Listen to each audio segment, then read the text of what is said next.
Kabanata 3221. Ilang sandali pa, natagpuan ni Dustin ang kanyang sarili sa isang napakailang na lugar. Napansin niyang nakatayo siya sa isang maliit na sirang lupa. Ang sirang piraso ng lupa ay lumulutang sa kawalan. Ang tanawin sa paligid niya ay lubhang kakaiba. Kahit saang direksyon siya tumingin. Nagtataka siyang tumingin sa paligid. Napakabilis ng mga meteorite sa paligid niya. Ang mga agos ng makukulay na marsh gas ay lumutang perut par ito tulad ng magagandang silk ribbons. Ang nakakatakot na mga bagyo sa kalawakan ay humahampas sa kalawakan paminsan-minsan. Tamad ding lumutang ang mga piraso ng sinaunang patay na kahoy, na para bang hindi nagmamadaling makarating sa kanilang destinasyon. Mayroong hindi mabilang na mga kalansay, mga fraction ng mga bangkay, laman, dugo, mga sirang magic treasure at mga sandata na nakakalat sa hangin na parang basura. Ang ilang mga bangkay, kahit na lumipas na ang maraming taon, ay nagniningning pa rin. Naglabas sila ng isang kakilakilabot na alon ng enerhiya. Bilang karagdagan, may ilang kakaibang baging na hindi pa nakikita ni Dustin. Gumapang sila sa buong espasyo at sapalarang pinaikot-ikot ang mga bagay. Ang ilan sa mga sanga ng halaman ay binalot pa ng mga bola. Ito ay isang ganap na pagkasira. Walang kahit isang tanda ng buhay na natitira. Pero nadaig din si Dustin ng ibang pakiramdam. Nararamdaman niya na may napipintong panganib na nakatago sa likod ng mabangis na setup na ito. Sigurado siya na mayroong isang bagay na lubos na kakilakilabot na nakatago sa kawalan at ito ay lalabas upang lumunin ang mga tao anumang oras. Ang apat na banal na Diyos ay lumitaw sa tabi ni Dustin. Mga Ginoo, ano ang ginagawa ninyo sa lugar na ito? Tanong ni Dustin sa mga kasama niya. Ito ay isang sirang larangan ng digmaan na naiwan ng sinaunang digmaan. Noon, isa rin itong napakaunlad na universo na tahanan ng bilyon-bilyong buhay na nilalang. Gayunpaman, isang banal na labanan ang nagwasak sa sansinukob na ito at nagkawatak-watek. Kaya naman nauwi sa ganito. Sagot ni Morphe, mataimtim. Ang larangan ng digmaan ng sinaunang banal na labanan. Natigilan si Dustin. Ito ba ang digmaan sa pagitan ng mga Diyos ng liwanag at ng mga Diyos ng kadiliman? Tanong ni Dustin. Sa ilalim ng Karakoram Mountains on the Earth, may natutunan si Dustin tungkol sa mga Diyos ng liwanag at mga Diyos ng kadiliman. So, alam mo ba ang tungkol dito? Nang marinig ang mga salita ni Dustin, nagulat lahat ang apat na Divine God. Ang labanan sa pagitan ng mga Diyos ng liwanag at mga Diyos ng kadiliman ay maraming milenia na ang nakalipas. Noong sinaunang panahon, ilang panahon na ang lumipas mula noon at ang nakakatakot na banal na labanan na iyon ay napawi na sa sama-samang alaala ng lahat ng nilalang. Ngayon, sa 3,000 malalaki at maliliit na universo, marahil ay kakaunti lamang ng mga nilalang ang nakakaalam tungkol sa banal na labanan. Tama iyan. Ito ay nagkataon na narinig ko ang tungkol sa sinaunang banal na labanan. Alam ko rin ang tungkol sa masamang sanggol at banal na sanggol. Dagdag ni Dustin. Iba ka talaga. Si Morphe at ang 3 iba pang banal na Diyos ay may mga ekspresyon ng pagpapahalaga sa kanilang mga mukha. Oo, nakakatakot ang labanang iyon. Ang pag-iisip tungkol dito ay gumagapang pa rin ang aking balat. Ang 3,000 malaki at maliit na universo ay halos ganap na nawasak dahil dito. Sa kabutihang palad, sa huli, ginamit ni Parker ang kanyang pinakamataas na kapangyarihan para saktan sina Elliot at Hackett. Ang mga Diyos ng kadiliman ay sabay na tumakas patungo sa dagat ng chaos. Iyon ay kapag ang labanan sa wakas ay natapos. Napabuntong hininga si Morphe. Hindi niya nagawang iwaksi ang isang matagal na takot sa tuwing naaalala niya ang nakakatakot na labanan. Sir, bakit hindi nagpakita ang mga Diyos pagkatapos ng labanan noong unang panahon? Ngayon bigla na lang. Napakaraming Diyos ang lumitaw at ginulo nito ang maraming mundo. Tanong ni Dustin. Curious siyang intindihin kung ano ang biglang nagbago. Alam ng lahat na sa 3,000 malaki at maliit na universo, nagkaroon ng ilang panahon na walang presensya ng anumang banal na Diyos. Ang mga nilalang ng 3,000 malalaki at maliliit na universo ay lahat ay nagtaka kung mayroon pa bang Diyos na natitira. Ngunit kamakailan lamang, isang malaking bilang ng mga banal na Diyos ang nagsimulang lumitaw sa lahat ng dako. Dustin, naambush kaming apat at nasugatan ng husto. Bueno, bigyan kami ng isang sandali upang pagalingin ang aming sarili. At pagkatapos ay maaari naming pag-usapan ang mga bagay na ito sa iyo. Si Morphe at ang iba pang 3 banal na Diyos ay nawala ng maraming enerhiya. Nakaramdam sila ng panghihina mula sa loob. Tama ka, noon lamang naalala ni Dustin ang katotohanan na ang 4 na Diyos na nasa harapan niya ay malubhang nasugatan. Pagkatapos ay umupo ang 4 na Diyos na malayo sa kanya habang nakakross ang kanilang mga paa at nagsimulang magpagaling sa kanilang sarili. Bueno, kailangan kong kunin ang pagkakataong ito upang linangin. Magsasanay ako ng concentration method. Lumakad din si Dustin sa malayo at nakahanap ng patag na lugar. Umupo siya ng naka-cross legs. Mula nang malaman na ang fallen immortal cosmos ay nahaharap sa isang mas malaking krisis. Naramdaman ni Dustin na tumaas ang presyon sa kanyang dibdib. Kapag nasira ang sinaunang kasunduan sa kapayapaan, ang fallen immortal cosmos ay kailangang harapin ng direkta ang galit ng mga banal na Diyos. Nang makaharap ang mga Heaven Immortals, nagawang patayin ni Dustin ang isang malaking grupo sa kanila sa isang segundo gamit ang kanyang sword strike. Gayunpaman, sa pagharap sa mga banal na Diyos, alam ni Dustin na wala siyang pagkakataong manalo. Posibleng papatayin siya ng isang banal na Diyos sa isang iglap, upang maprotektahan ang kanyang cosmos at ang mga taong pinapahalagahan niya. Kailangan niyang ibigay ang lahat at subukang pagbutihin ang kanyang lakas sa maximum. Pagkatapos ng lahat, lakas ang lahat, nakipag-ugnayan si Dustin sa Sword Kingdom sa loob ng kanyang Soul Sea. Boom! Sa kanyang Soul Sea, ang Sword Kingdom ay bahagyang nanginginig at trilyon-trilyong maliwanag na mga ningning ng espada ang nagpauna ng random na may nakakatakot na momentum. Gayunpaman, nakilala na ng Sword Kingdom si Dustin at hindi nito sasaktan ang Soul Sea ni Dustin. Kung hindi, kahit na ang Sword Kingdom ay naglabas ng kaunting Sword Aura, sapat na ito para putulin si Dustin. Ang Sword Kingdom ay nilikha ng pinakamatalino, mahalaga at pinakakahanga-hangang Sword Aura at Sword Intent ng Sword Emperor sa kanyang buhay. Ang kapangyarihang taglay nito ay lampas sa imahinasyon. Magsimulang magpino. Tinarget ni Dustin ang Sword Kingdom gamit ang kanyang espiritual na kahulugan at sinimulang pinuhin at maunawaan ito. Ang ilang bahagi ng Sword Kingdom ay nagsimulang magkawatak-watek at magkawatak-watek. Ito ay naging mga sinag ng liwanag na patuloy na isinama sa kaluluwa ni Dustin at pagkatapos ay hinihigop ni Dustin.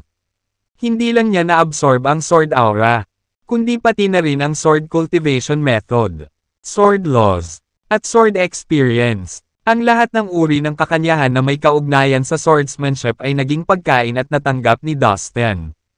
Habang pinipino at sinisipsip niya ang Sword Kingdom, nililinang din ni Dustin ang Divine Concentration Method sa kanyang Soul Sea.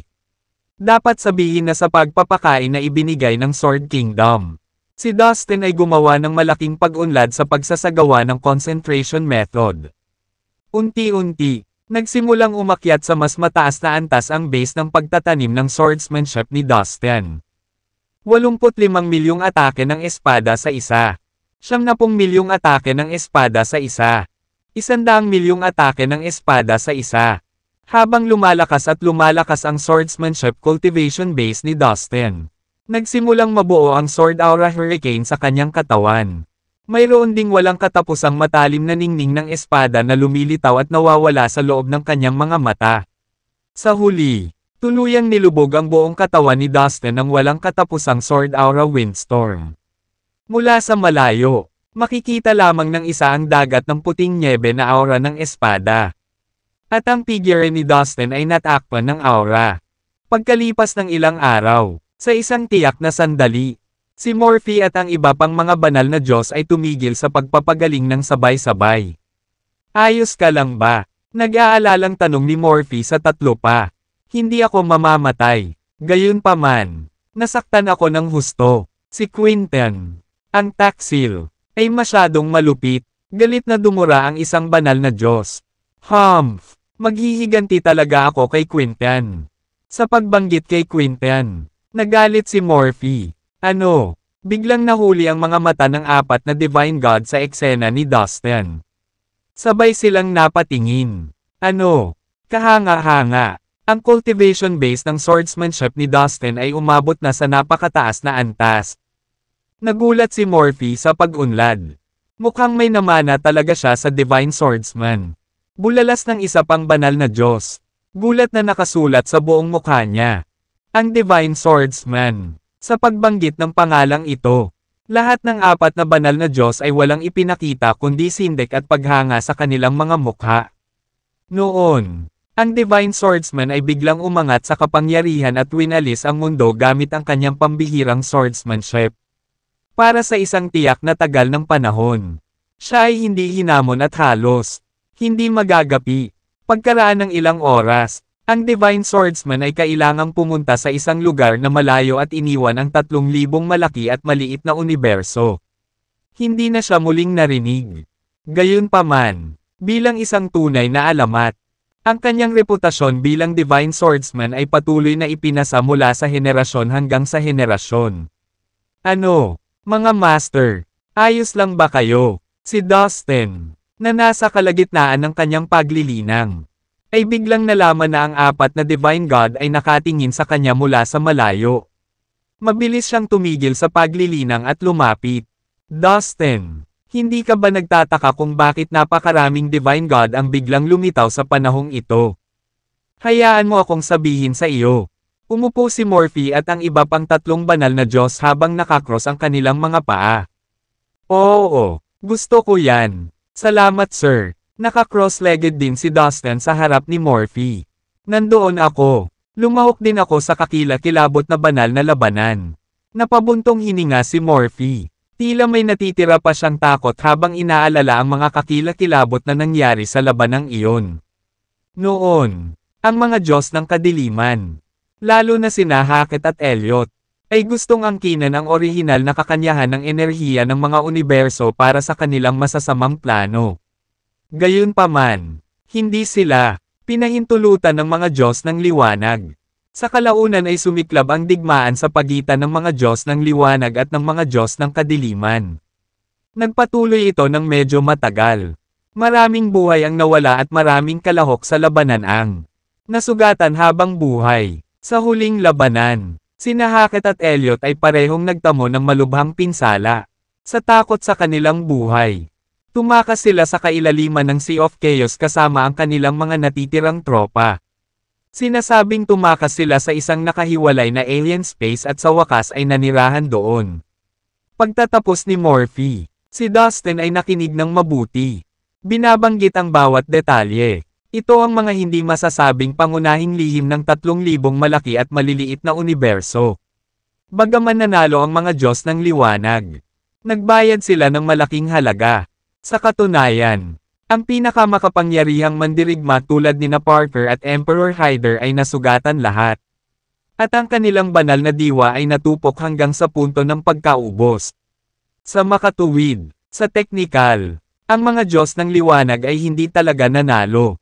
Ang pagkawala na kanilang dinanas ay hindi mas mababa kaysa sa mga Diyos ng kadiliman. Pagkatapos ng labanan, nawala lahat sina Parker, Emperor Hyder, at Althea. Hindi na narinig mula sa napakatagal na panahon. Nakapasok na rin daw sila sa Sea of Chaos para humanap ng lugar na magpapagaling sa sarili at makabawi ng lakas. Sabi ni Morphe, strictly speaking, walang nanalo sa laban na iyon. Dahil sa napakalaking pagkatalo at pinsala, talo ang magkabilang panig, at pareho silang nagbayad ng mabigat na presyo. Isang matandang banal na Diyos na may puting buhok na nakalaylay sa dibdib ang bumantong hininga. Tama siya, wala talagang panalo. Tumanggaw si Morphe. Sa banal na labanan na iyon, ang bilang ng mga nasawi ay hindi malulutas. Higit pa rito, ang 3,000 malaki at maliit na universo ay ganap na nawasak. Ang mga naninirahan sa mga unibersong ito ay halos ganap na nawasak. Ang antas ng universo ng lahat ng mga universo ay bumagsak sa makasaysayang mababang. Bago ang labanan, May mga high-grade universe, middle-grade universes at low-grade universes. Pagkatapos ng digmaan, kakaunti na lamang ang natitira sa mababang uri ng universo. At karamihan sa kanila ay sira-sira na at halos wala ng buhay. Ang mga universo na ito ay nasa napakalungkot na kalagayan na tinawag silang mga basurang universo. Nagpatuloy si Morphy. Mga high-grade universe, middle-grade universe, low-grade universe at basurang universe. Ganito ba ang pagkakategorya ng mga universo? Iyon ang unang pagkakataon na narinig ni Dustin ang tungkol sa pag-uuri ng mga universo. At napukaw nito ang kanyang pagkamausisa. Oo, ito nga. Tumanggo si Morphy. Ang pinakahalatang punto ay na, noong sinaunang panahon, may mga banal na Diyos na malayang naglalakad saan man sa 3,000 malaki at maliliit na universo. Gayunpaman, pagkatapos ng nakakatakot na banal na labanan na iyon, walang mga bagong banal na Diyos sa 3,000 malaki at maliliit na universo sa ilang magkakasunod na panahon. Sabi ni Morphy, tama iyan, sa nakalipas na ilang henerasyon. Walang buhay na nilalang ang nakalapit sa pagiging banal na Diyos. Walang sino man ang itinuring na karapat-dapat. Ito pala ay dahil bumagsak ang universe grade. Biglang naliwanagan si Dustin. Oo, ang mga basurang universo at mababang uri ng universo ay masyadong mababa. Hindi sila makabuo ng isang banal na Diyos sa kanilang hanay. Sa middle grade universes, may mas mataas na pagkakataon na maipanganak ang isang maliit na bilang ng mga divine God. Gayunpaman, ang mataas na uri ng mga universo ay puno ng mga banal na Diyos. Sa kataas-taasang sansinukob, mayroong isang pangkat ng mga kataas-taasang nilalang na naninirahan doon.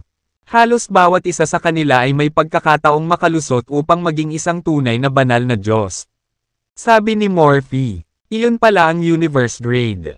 Matapos marinig ang kwento ni Morphy, sa wakas ay nagkaroon ng bagong pag-unawa si Dustin sa mga mundo at universo. Bago ito, narinig lang ni Dustin ang ilang hindi malinaw at hindi nakakaugnay na sabi-sabi. Karamihan sa mga ito ay hindi malinaw na mga hula, na hindi komprehensibo at tumpak. Ang 3,000 malaki at maliit na universo ay isang napakalaking komunidad, na halos kapareho ng sa isang bahay pokyutan. Ang mga universo ay naayos ng maayos, pantay-pantay at perpektong magkasya sa tabi ng isa't isa. Mayroong 3,000 universo sa kabuuan. Ang ilan ay malaki at ang ilan ay maliit. Ito ay kung paano sila tinawag na 3,000 malaki at maliit na universo. Pagkatapos ng banal na digmaan, ang 3,000 malaki at maliit na universo ay nabasag sa pira-piraso. Nag-iisang universo, na naging mga independenteng universo na lumulutang ng walang layunin sa dagat ng chaos. Hindi na ito parang bahay pokyutan. Malungkot na sabi ni Morphy. Nakita ko, nagulat si Dustin. Sir, ano ang original na energy essence ng universes? Bakit ito pumukaw ng ganitong away sa pagitan ng dalawang panig ng mga Diyos? May ilang tanong pa si Dustin. Ang orihinal na kakanyahan ng enerhiya ng mga universo ay ang pinakamahalaga at pangunahing kalooban ng kaayusan sa mga universo. Matapos itong pinuhin, makokontrol mo ang lahat sa mga universo at maging master ng mga universo. May handang tugon si Morphy. Alam niya ang katotohanan ito tulad ng likod ng kanyang kamay. Nakita ko, ang orihinal na kakanyahan ng enerhiya ng mga universo ay talagang kapareho ng sa kontinente.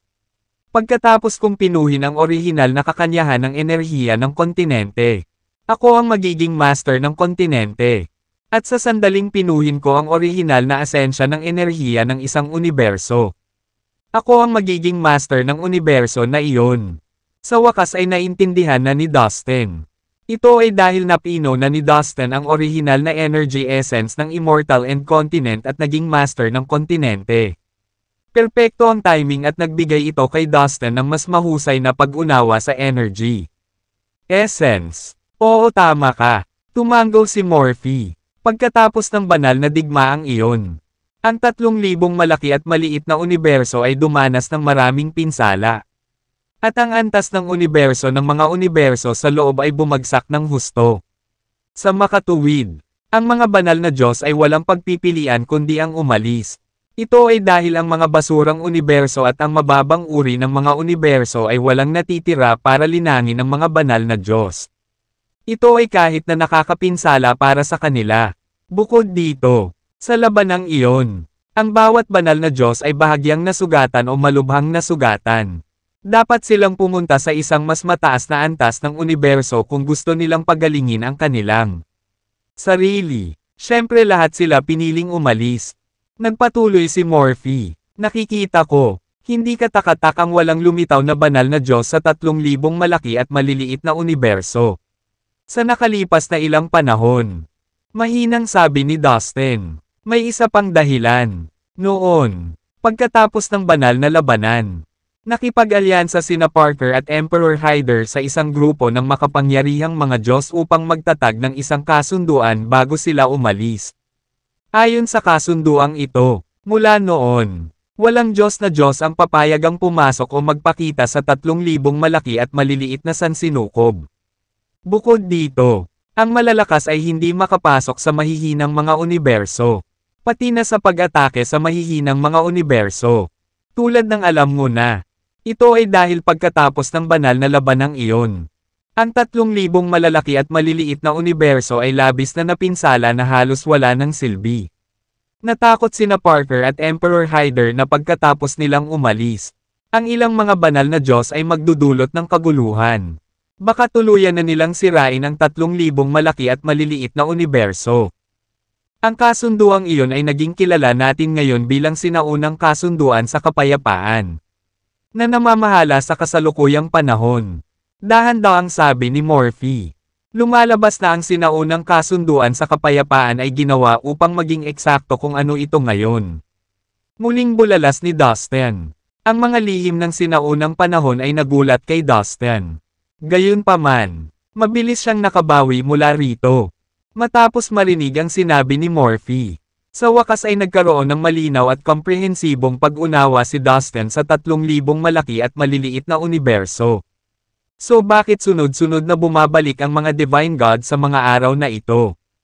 Dahil ba humihina ang sinaunang kasunduang pangkapayapaan?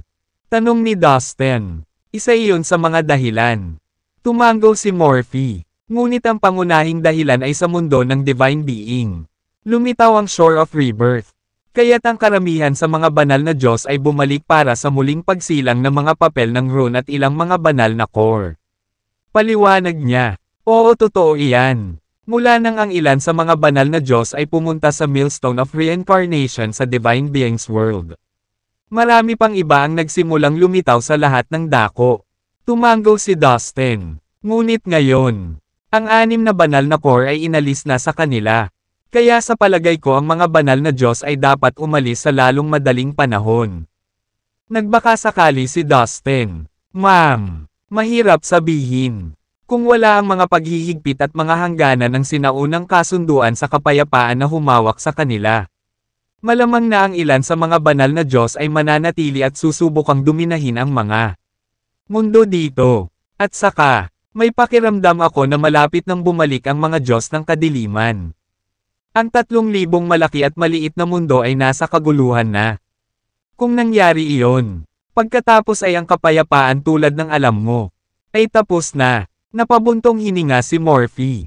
Morphe, tama ka. Alam mo ba, mayroon din akong kutob na ang ilang kakilakilabot na krisis ay nagbabadya sa 3,000 malaki at maliliit na universo. Kanina ko pa nararamdaman. Sa katunayan, ang krisis ay maaaring maging sapat na mapanganib upang sirain ang lahat ng mga universo na ito. Bamantong hininga ang isang banal na Diyos. Malinaw na nakikita na nag-aalala ang 4 na Divine God. Mula sa kinatatayuan ko, mukhang talagang nagmamalasakit ang 4 na matatandang ito sa kapalaran ng 3,000 malalaki at maliliit na universo. Hindi sila tulad ng ibang mga banal na Diyos na nagmamalasakit lamang sa kanilang sariling kapakanan. Napaisip si Dustin sa sarili. Dustin, ang iyong fallen immortal cosmos ay nasa malubhang panganib ngayon. Pinagalitan mo ang maraming banal na Diyos sa pamamagitan ng paghadlang sa kanilang mga plano. Hindi sila madaling sumuko. Hindi sila titigil hanggat hindi kanila napapatay. Napatingin si Morphe kay Dustin. Oo, tama ka. Nadurog ang puso ni Dustin sa pagbanggit sa Fallen Immortal Cosmos. Pero hindi lang iyon ang naramdaman niya. At walang katapusang galit ang umuusbong at bumubula sa kanyang puso. Ang mga paipong Diyos na ito ay ginulo ang kanyang sariling bayan. At ngayon dahil gusto nilang patayin si Dustin. Natural na gusto niyang ibalik ang pabor. Teka lang, may solusyon. Dustin, mukhang may kakayahan kang maglakbay sa kalawakan at mag-teleport sa isang malayong lokasyon sa isang sandali. Nangangahulugan ito na maaari mong iligtas ang mga taong iyon. Maaari mong i-teleport ang mga nilalang sa Fallen Immortal Cosmos sa isang lugar na malayo at sapat na nakatago para manatiling ligtas sila. Sa ganoong paraan, kahit na masira ang sinaunang kasunduan sa kapayapaan at ang mga banal na Diyos na iyon ay pumasok sa Fallen Immortal Cosmos, hindi nila magagawang saktan ang iyong mga kaibigan. Iminungkahi ng isa sa mga banal na Diyos. Iyan ay may katuturan. Tama ka, Andreas. Iyon ay isang magagawang paraan. Nagningning ang mga mata ni Morphe. Magandang ideya. Tuwang-tuwa din si Dustin. Sige, Dustin. Tara na at humanap tayo ng matitirahan mundo ngayon. Pagkatapos ay ililipat namin ang mga nilalang mula sa Fallen Immortal Cosmos doon. Ang pagpapanatiling buhay sa kanila ang ating unang prioridad. Sa kanilang lahat na ligtas at maayos. Tiyak na makakahanap tayo ng paraan upang malutas ang krisis kung darating ito sa hinaharap. Pagkatapos ang mga taong iyon ay maaari ding bumalik sa Fallen Immortal Cosmos. Sabi ni Morphe. Sige, pumayag naman si Dustin sa plano. Matapos magpasya na ang plano ay mabubuhay. Ang apat na banal na Diyos ay dinala si Dustin sa dagat ng Chaos at sinimulan nila ang kanilang paghahanap para sa isang angkop na mundo upang itago. Ang isang banal na Diyos ay madaling makalakad sa dagat ng Chaos. Bagamat hindi ito ganap na ligtas, hanggat sapat ang pag-iingat ng banal na Diyos, hindi magkakaroon ng labis na panganib. Bukod kay Morphe, ang iba pang tatlong banal na Diyos ay tinawag na Andreas, Lucian at Pascal. Ang apat na banal na Diyos ay labis na masigasig kay Dustin at labis na hinangaan siya. Sa kanilang mga mata, si Dustin ay isang bihirang hiyas na isang henyo sa mga tuntunin ng martial arts. Natural na handang makipagkaibigan sila sa gayong henyo. Pagkatapos ng ilang araw ng paghahanap, sa wakas ay natagpuan nila ang isang napakaliblib at inabando ng cosmos. Bagaman ito ay nasira sa ilang piraso ng lupa, mayroon pa ring 12-dosenang mga medyo malalaking kontinente para sa pansamantalang paggamit. Ang apat na banal na Diyos, kasama si Dustin, ay maingat na sinuri ang lugar at pagkatapos makita na ito ay sapat na ligtas para sa pansamantalang tirahan. Nagpasya na gamitin ang cosmos na ito upang pansamantalang ilagay ang mga nilalang ng Fallen Immortal Cosmos. Okay, Dustin, maaari ka nang bumalik at dalhin ang mga nilalang ng Fallen Immortal Cosmos dito sa mga batch. Tayong apat ay mag-set up ng ilang array sa cosmos na ito upang sumipsip ng espiritual na enerhiya mula sa kalawakan sa paligid ng lugar na ito. Upang ang mga nilalang ng Fallen Immortal Cosmos ay maaaring linangin. Sabi ni Morphe, sige, mga master, lagi kong aalalahanan ang iyong dakilang kabaitan sa Fallen Immortal Cosmos. Pasasalamat na sabi ni Dustin. Pagkatapos, ginamit niya ang kanyang espiritual na kahulugan para i-lock ang space location ng Fallen Immortal Cosmos at i-activate ang reincarnation token. Pagkaraan ng ilang sandali, inilipat siya sa Fallen Immortal Cosmos. Pagkatapos makabalik, inutusan niya ang mga pinuno ng bawat mundo sa Fallen Immortal Cosmos na magtipon sa isang lugar. Sa katayuan at lakas ngayon ni Dustin, walang nang-ahas na suwayan siya. Sa loob lamang ng ilang oras, ang mga pinuno ng lahat ng mundo ay sumugod sa tinukoy na lugar. Halos ipinaliwanag ni Dustin ang mapanganib na sitwasyon na kinakaharap ngayon ng Fallen Immortal Cosmos. Siyempre, hindi siya nag-reveal ng masyadong maraming detalye.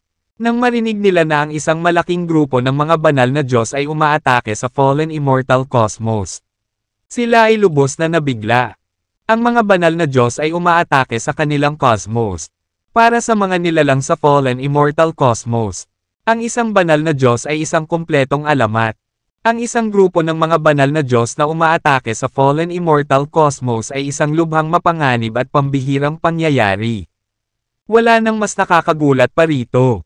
Hindi napigilan ng isa sa mga pinuno at nagtanong sa nanginginig na tono. Chief Dustin, may mga Diyos ba talaga sa mundong ito? Oo naman. Sa katunayan, ang mga banal na Diyos ay hindi ganoon kahiwaga. Sila ay isang grupo lamang ng mga mandirigma na mas malakas kaysa sa atin. Mayroon din silang mga damdamin at pagnanasa. Sagot ni Dustin. Nakita ko. Matapos magpaliwanag ni Dustin ay bahagyang naibsan ang gulat sa kanilang mga puso. Bakit ang mga banal na Diyos na iyon ay umaatake sa ating fallen immortal cosmos? May nagtanong. Dahil nasaktan ko sila. Kung tutuusin. Aminado ako na ako ang nagpagulo sa iyo sa pagkakataong ito. Anyway, ang fallen immortal cosmos ay nasa matinding panganib ngayon. Kapag ang mga banal na Diyos mula sa labas ay pumasok sa fallen immortal cosmos, lahat ng nilalang dito ay papatayin. Walang makakaligtas sa pagsalakay. Paliwanag ni Dustin. Chief Dustin, ano ang dapat nating gawin ngayon? Napatingin ang lahat kay Dustin. Siya ang pinuno ng fallen immortal cosmos ngayon. May plano ako. Pansamantala kong ililipat ang lahat ng mga nilalang mula rito patungo sa ibang cosmos. Kapag natapos na ang krisis, babalik tayo sa fallen immortal cosmos. Malakas na sabi ni Dustin. Nang marinig ang mga salita ni Dustin, ang mga pinuno ay natigilan at hindi makapagsalita. Nakatingin lang sila kay Dustin na hindi makapaniwala. Ang bawat solong nilalang mula sa isang cosmos ay lumilipat sa isa pang cosmos. Napakalaking proyekto. Nagbibiro ka ba, Chief Dustin? Posible bang ilipat ang lahat ng mga nilalang sa cosmos sa ibang cosmos? Ganun din. Sa maikling panahon. Tama, Chief Dustin. Sinabi mo lang na isang malaking grupo ng mga Divine God ang umaatake sa fallen immortal cosmos. Hahayaan ba tayong umalis ng mga banal na Diyos na iyon? May maingat na tanong. Kakaiba talaga ang sinabi ni Dustin. Huwag kang mag-alala. Kailangan ko lang pumayag ka. Kung gayon mayroon akong paraan upang maalis ang lahat ng mga nilalang sa cosmos ng ligtas. Nakangiting sabi ni Dustin. Nagkaroon ng katahimikan sa mabituing kalangitan. Lahat ay nag-iisip at nagsisikap na magdesisyon. Sang-ayon ako. Chief Dustin, 2 beses mong nailigtas ang ating cosmos bago ito. Nasa utang mo kami. Bukod dito, si Chief Dustin ang master ng ating cosmos. Sigurado akong hindi siya magsisinungaling sa atin. Sa wakas, may tumayo at nagtaas ng kamay para pumayag. Sang-ayon ako. Sang-ayon ako. Nagpahayag ng suporta ang lahat. Sige, kung ganoon. Sabihin sa lahat ng mga nilalang sa lahat ng mundo na maghanda. Aalis na tayo sa isang araw. Tumanggaw si Dustin na may kasiyahan. Bumalik si Dustin sa Immortal Endworld. Pagdating niya doon, abala ang lahat sa iba't ibang bagay. Napuno ng abalang mga nilalang ang buong lugar. Nag-iimpake na silang lahat at naghahanda ng umalis. Natural. Ang kapaligiran sa paligid ay medyo madilim at malungkot. Pagkatapos ng lahat, ang Immortal Endworld ang kanilang lugar ng kapanganakan. At nagustuhan nila ito. Nadurog ang kanilang puso na umalis sa lugar na tinatawag nilang tahanan. Bukod dito, kailangan nilang lumipat sa isang hindi pamilyar na mundo. Gayunpaman, ito ay utos ni Dustin. At walang sino man ang maglalakas loob na tumanggi sa kanyang mga utos. Nadamay si Dustin sa kanyang mga tao. Sa pamamagitan ng kanyang espiritual na pakiramdam. Naramdaman niya ang kanilang kalungkutan at hindi pagpayag na umalis sa lugar. Sa turn, ito ay nagparamdam sa kanya ng parehong paraan. Siya ay nag-hover sa itaas ng Immortal End Continent. Pinapanood silang lahat na naghahanda para sa pag-alis. Huwag kang mag-alala. Ipinapangako ko na maaari kang bumalik at manirahan muli sa iyong sariling bayan sa lalong madaling panahon. Panata ni Dustin sa kanyang puso. Mahirap magpaalam. Lumabas si Kevin sa tabi ni Dustin at mahinang bumantong hininga. Narito ako sa buong buhay ko. Ngayon kailangan kong umalis bigla. Dagdag niya. Lamingga-lingga siya sa lugar. Nostalgic ng kanyang mga alaala na ginawa niya sa Immortal Endworld. Dustin, si Caroline, Ivy at Sue ay naglakad patungo sa dalawang lalaki. May kapansin-pansing pag-aatubili sa likod ng kanilang mapanuksong mga mata. Huwag kang mag-alala, Master Kevin. Babalik kami kaagad. Pang-aaliw ni Dustin. Marahan niyang tinapik ang balikat ng kaibigan bilang pagtitiwala. Umaasa ako. Tumango si Kevin at ngumiti. Na-appreciate niya ang pagsisikap ni Dustin na tulungan sila. Bagaman hindi perpekto ang sitwasyong ito. Naunawaan niya na kailangang mangyari ito para sa higit na kabutihan. Inabot ng isang buong araw ng pagmamadali. At sa wakas, lahat ng nilalang ay handa nang umalis. Maraming nilalang ang dumagsa sa mabituing kalangitan sa gabi ng Fallen Immortal Cosmos. Mabuti, satisfied, tumango si Dustin. Pagkatapos, iniunat niya ang kanyang kamay. At isang maliit at katangi tanging palasyo ang lumitaw sa kanyang palad. Na naglalabas ng magandang makulay na liwanag. Isa itong divine level special magic treasure. Dati, nakakuha si Dustin ng libo-libong divine level magic treasure sa Sword Kingdom. Ang ilan sa mga ito ay special magic treasures. Bukod dito, lahat ng magic treasures na nakolekta ng Sword Emperor ay may pinakamahusay na kalidad. Mas mahusay kaysa sa ordinaryong magic treasures. Ipasok mo sila. Utos ni Dustin. Hawak ang palasyo sa kanyang kamay.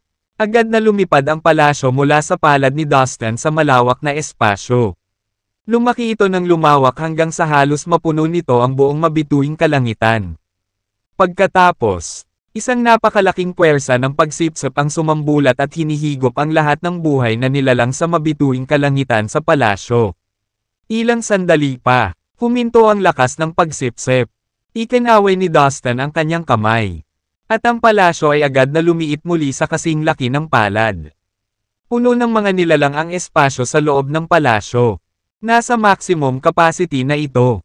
Mayroong higit sa 1,000 mundo sa buong Fallen Immortal Cosmos. At sa loob ng bawat isa sa kanila ay may hindi bababa sa bilyon-bilyong mga naninirahan. Bagamat gumamit si Dustin ng Divine Level Magic Treasure, mayroon pa rin itong mga limitasyon. Sa kabutihang palad, maraming special magic treasure si Dustin sa kanyang arsenal. Kumuha siya ng 4 pang special magic treasures at pinuno ang mga ito ng mga nilalang sa cosmos. Pagkatapos ng lahat, na-activate niya ang reincarnation token at pumunta sa isang desyerto na cosmos sa pamamagitan ng teleportation. Naitala na niya ang lokasyon ng cosmos sa reincarnation token. Habang si Dustin ay abala sa paglilipat ng mga tao mula sa Fallen Immortal Cosmos. May mga daloy ng nakakatakot na enerhiya mula sa labas ng Fallen Immortal Cosmos na umaatake sa sinaunang kasunduan sa kapayapaan. Mahigit sa 100 banal na Diyos ang patuloy na umaatake sa kasunduan. Hahaha, sa nakalipas na 2 araw, humihina at humihina ang enerhiya ng sinaunang kasunduang pangkapayapaan. Hindi na magtatagal bago tuluyang masira ang kasunduan. Sa panahong iyon, wala nang kapangyarihan na maaaring magbanta sa atin sa 3,000 universo na ito. Tayo ang magiging pinakamataas na buhay sa lahat ng sansinukob na ito. Tama iyan. Ang moldite na kasunduang ito ay nagdulot ng istorbo sa amin sa mahabang panahon. Dapat itong sirain. Bukod dito, ang Fallen Immortal Cosmos ay kailangang maalis sa mga universo. Siguradong papasok ako doon at papatayin lahat ng nilalang. Kailangan nating mahanap si Dustin. Hindi ako titigil hanggat hindi ko siya natatanggal. Nagiging hysterical ang mga banal na Diyos. Sunod-sunod na sigaw nila. Samantala, dinala ng reincarnation token si Dustin sa pamamagitan ng spatial teleportation channel at umaban sa pinakamataas na bilis. Makalipas ang ilang segundo, sa wakas ay nakarating na siya sa desyerto na cosmos. Dustin, tayong 4 ay na-clear na ang 12 ng mga kontinente. At ang bawat kontinente ay na-deploy na may maraming arrays. Gawin mo na lang sila. Sinabi ni Morphe. Salamat sir. Pasasalamat na banggit ni Dustin. Pagkatapos, dinala niya ang mga nilalang mula sa Fallen Immortal Cosmos patungo sa iba't ibang kontinente. Pagkatapos ng mahabang abalang araw, Sa wakas ay naayos na ang lahat. Sa wakas natapos ko na ang trabaho ko. Nakahinga ng maluwag si Dustin. Huminga siya ng malalim at pinakalma ang sarili. Ang krisis sa fallen immortal cosmos ay pansamantalang naiwasan. Ang pinakamahalaga ay ang kaligtasan ng mga nilalang na ito ay garantisadong. Salamat sa lahat ng iyong tulong. Yumuko si Dustin sa harap ng apat na matanda na tumulong sa kanya. Kung hindi dahil sa iyo, ang lahat ng mga nilalang ng fallen immortal cosmos ay nasa matinding panganib. Dagdag niya. Walang mga salita na makapagpapahayag kung gaano kalaki ang pasasalamat ni Dustin para sa kanila. Dustin, hindi mo na kailangang magpasalamat sa amin. Marami kang nagawa para ipaglaban ang mga banal na core para sa akin sa mundo ng Divine Being. Isa pa, hindi ko maiwasang makaramdam ng pananagutan sa lahat ng ito dahil na-provoke lang ang mga Diyos na ito noong tinulungan mo akong makuha ang mga banal na core. Kung mayroon man, ako talaga ang nagdala sa iyo ng lahat ng problemang ito. Same time na binanggit ni Morphe. Speaking of which, may something ako sa inyong apat. Kaway ng kamay ni Dustin. Lumipad ang apat na kasing laki ng kamao at lumutang sa harapan niya. Sila ay nakasisilaw at napapaligiran ng mayamang banal na batas. Mga banal na core. Sa sandaling ang apat na banal na Diyos ay tumitig sa regalo ni Dustin. Nanlaki ang kanilang mga mata sa sobrang gulat. Mahirap makakuha ng isang banal na core.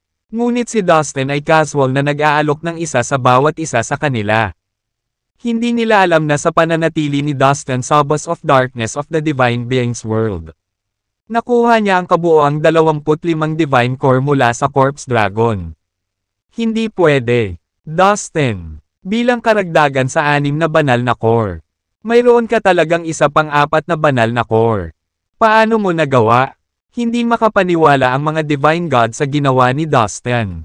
Pakiusap, kunin mo sila. Buong pusong alok ni Dustin. Mataimtim siyang ngumiti sa kanila dahil ang mga banal na Diyos na ito ay naging mabait sa kanya sa buong panahon. Sige, nang tuluyang natauhan si Morphe. Excited niyang tinanggap ang mga regalo. Brat. Napakahirap para sa atin na makakuha ng kahit isang banal na core. Gayunpaman, tila isang piraso ng cake para sa iyo na makuha ang mga ito na parang hindi sila mahalaga para sa iyo. Mapait na ngumiti si Morphe. Haha, Dustin. Ang hirap mo talagang makita. Puno ka ng sorpresa. Boy. Ang iba pang 3 banal na Diyos ay pinuri rin si Dustin ng mga papuri.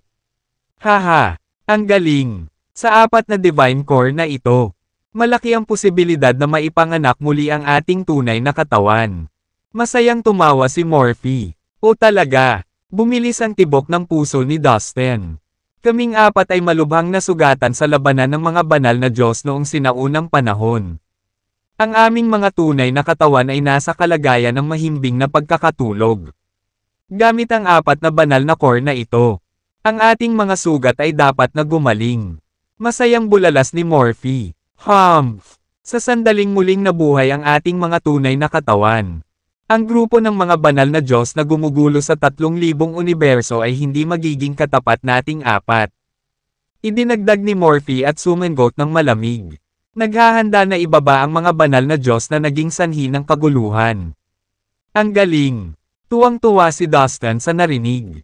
Well, Dustin. Kukunin natin ngayon ang 4 na banal na core upang subukang buhayin ang ating mga tunay na katawan. Hindi namin alam kung gaano katagal iyon. Pansamantala, sana ay alagaan mo ang iyong sarili. Pagkatapos ng lahat, ang 3,000 universo ay nasa isang napakagulong estado. Payo ni Morphe. Sir, if you don't mind me asking, where are your real bodies? Curious na tanong ni Dustin. Nasa isang magulong sinaunang kaharian na tinatawag na Ancient Mysterious Dragon Kingdom. Ito ay isang mataas na grado. Sagot ni Morphe. Pagkatapos, ang 4 na banal na Diyos ay nawala lahat sa kawalan. Isang magulong sinaunang kaharian. Ito ba ay isang aktwal na kaharian o isang universo mismo? Interesting. Well, marahil ito ay ibang uri. Bulong ni Dustin sa sarili. Sa ngayon, nakilala na niya ang 3 sistema ng universo. Ang 3,000 malaki at maliit na universo. ang mga nakahiwalay na espasyong dayuhan, at ang magulong sinaunang kaharian. Sa mga sumunod na araw, siya ay nagpatuloy sa pagsisiyasat sa bawat kontinente na matatagpuan sa cosmos na ito. Napansin niyang napakaraming nilalang nito kaya't parang masikip talaga ang espasyo. Bawat sulok ng bawat kontinente ay puno ng mga bahay at iba pang gusali. Halos wala ng puwang para makahinga. Lalo pang gumalaw. Ang tanging nakikita niya ay mga bahay at mga nilalang. Ang bawat pulgada ng mga populated na lugar ay napakaraming naninirahan. Dustin. Ang espiritual na enerhiya dito ay mas mababa kaysa sa ating immortal end world. Kung ito ay magpapatuloy ng ganito sa mahabang panahon, ang bilis ng ating paglilinang ay bababa. Nagulat si Kevin at sabay na nagbigay ng magaang babala.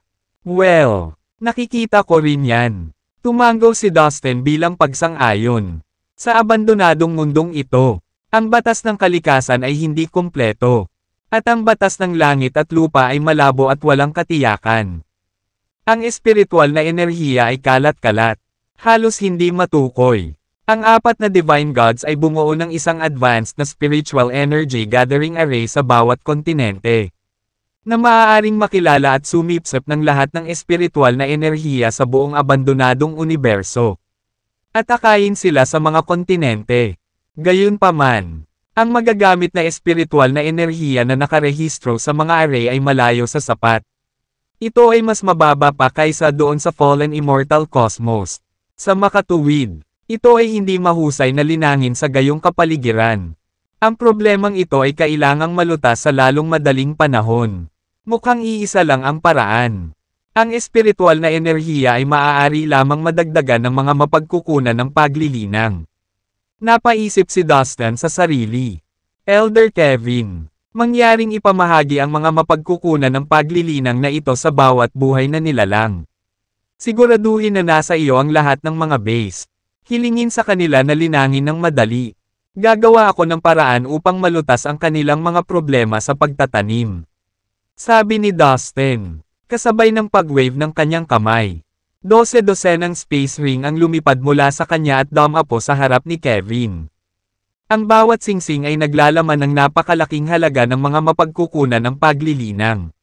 Gayunpaman, alam na alam ni Dustin na may daan-daang milyon, kung hindi bilyon, ng mga nilalang sa fallen immortal cosmos. Kaya't ang mga mapagkukunan ng pagtatanim na ibinigay niya ay maaaring hindi sapat. Bukod dito, hindi niya alam kung kailan sila makakabalik sa fallen immortal cosmos. Sa makatuwid, dapat siyang maghanap ng paraan upang makakuha ng mas maraming mapagkukunan ng paglilinang para sa lahat na nangangailangan upang linangin ang kanilang mga kasanayan. Salamat, Dustin. Siguradong mahirap para sa iyo. Iniligpit ni Kevin ang 12-dosenang space rings at tumingin kay Dustin na nalulungkot. Alam niya kung gaano ka-pressure si Dustin ngayon. Huwag kang mag-alala tungkol sa akin. Ako ang pinuno ng fallen immortal cosmos. Pagkatapos ng lahat, ang pagiging nasa ilalim ng stress at maraming pressure ay bahagi ng trabaho. Well, oras na para umalis ka. Nakangiting sabi ni Dustin. Alam niya kung ano ang pinasok niya. Kaya wala siyang reklamo. Okay. Umalis si Kevin upang ipamahagi ang mga mapagkukunan ng pagtatanim. Well, gusto kong maglakbay sa paligid ng 3,000 malaki at maliit na universo. Higit sa lahat, sa wakas ay makakaganti na rin ako. Nasa akin ang reincarnation token. Basta mag-iingat ako, hindi ako masyadong malalagay sa panganib. Nag-isip sandali si Dustin bago gumawa ng pinal na desisyon. Una, pinili niya ang Heaven God Cosmos. Ito ay kung saan matatagpuan ang punong tanggapan ng Divine Sect. Ang reincarnation token ay mayroong spatial coordinates ng Heaven God Cosmos. Naglabas si Dustin ng napakaraming spatial crystals at itinambak ito sa kanyang harapan. Kahit na ang reincarnation token ay isang mahusay na tool, ito ay gumagamit ng masyadong maraming spatial na kristal. Wala akong ganoon karaming spatial na kristal. Kaya't kailangan kong subukan ang aking makakaya upang mapabuti ang aking cultivation base ng spatial power. Sabi ni Dustin na may mapait na ngiti. Nakatingin sa spatial crystals na nakatambak sa harapan niya. Hindi pa nagtagal. Hiniling niya kay Morphe at sa iba pang 3 banal na Diyos ang isang malaking bilang ng mga special na kristal. Magagamit na niya ang mga ito ngayon. Gayunpaman, kailangan niyang maghanap ng paraan upang makakuha ng mas maraming special na kristal pagkatapos niyang gamitin ang lahat ng ito.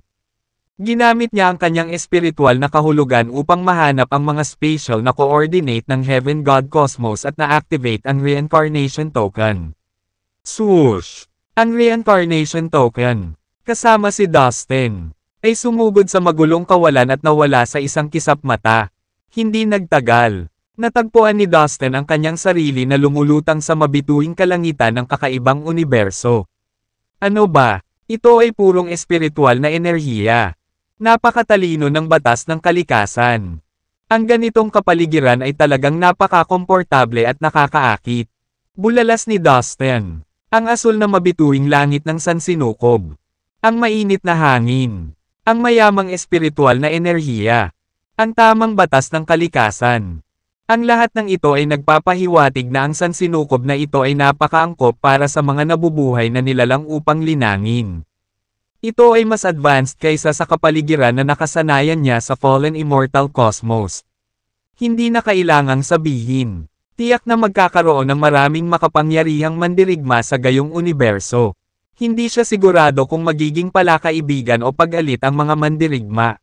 Kaya kailangan niyang panatilihing nakabantay sa lahat ng oras. Nakatayo patungo sa mabituing langit. Komportable at nakaka-relax si Dustin. Ang Heaven God Cosmos ay isang mababang antas ng cosmos. Habang ang Fallen Immortal Cosmos ay isang basurang cosmos lamang. Malaki ang agwat sa mga kapaligiran ng iba't ibang cosmos. Napabuntong hininga si Dustin. Inilabas niya ang kanyang espiritual na pakiramdam at hindi nagtagal ay nakahanap siya ng malapit na mundo. Well, kailangan kong malaman ang partikular na sitwasyon ng lugar na ito bago ako kumilos. Bulong niya sa sarili. Pagkatapos ay pinasok niya ang kalapit na mundo. Habang papalapit siya sa ibabaw. Naghiwalay ang mga ulap upang ipakita ang isang kontinente sa kanyang harapan. 1/3. Ito ay Engrandi, kahanga-hanga at mayaman. Isang tanawin na pagmasdan. Lihim niyang hiniling na sana ganito kaganda ang sarili niyang universo. Ang mga lungsod at komunidad ay mahusay na binuo na may nagtataasang mga gusali na kumikinang sa ilalim ng araw. Habang ang mapupusok na puting ulap ay naglalayag ng walang ginagawa sa isang maliwanag na asul na kalangitan. Natural na pinaghalo ang teknolohiya sa malusog at makulay na mga halaman ng kontinente. Bumilis ang tibok ng kanyang puso nang makitang may mga tunay na immortal at gintong. Immortal sa buong kontinente. Mayroong kahit ilang mga immortal sa lupa na lumilitaw paminsan-minsan. Madali niyang makilala ang mga ito sa pamamagitan lamang ng kanilang hitsura. Ito ay nagkakahalaga ng pagbanggit na ang mga immortal sa langit ay itinuturing na pinakamalakas na mandirigma sa universo na ito. Kaya hindi sila basta-basta magpakita ng kanilang sarili. Sa kaibahan, pabalik sa fallen immortal cosmos, ang pinakamalakas na nilalang ay ang mga ninuno ng sekta. Sa makatuwid, kung ikukumpara, ang fallen immortal cosmos ay napakababa at hindi maikakailang mahina.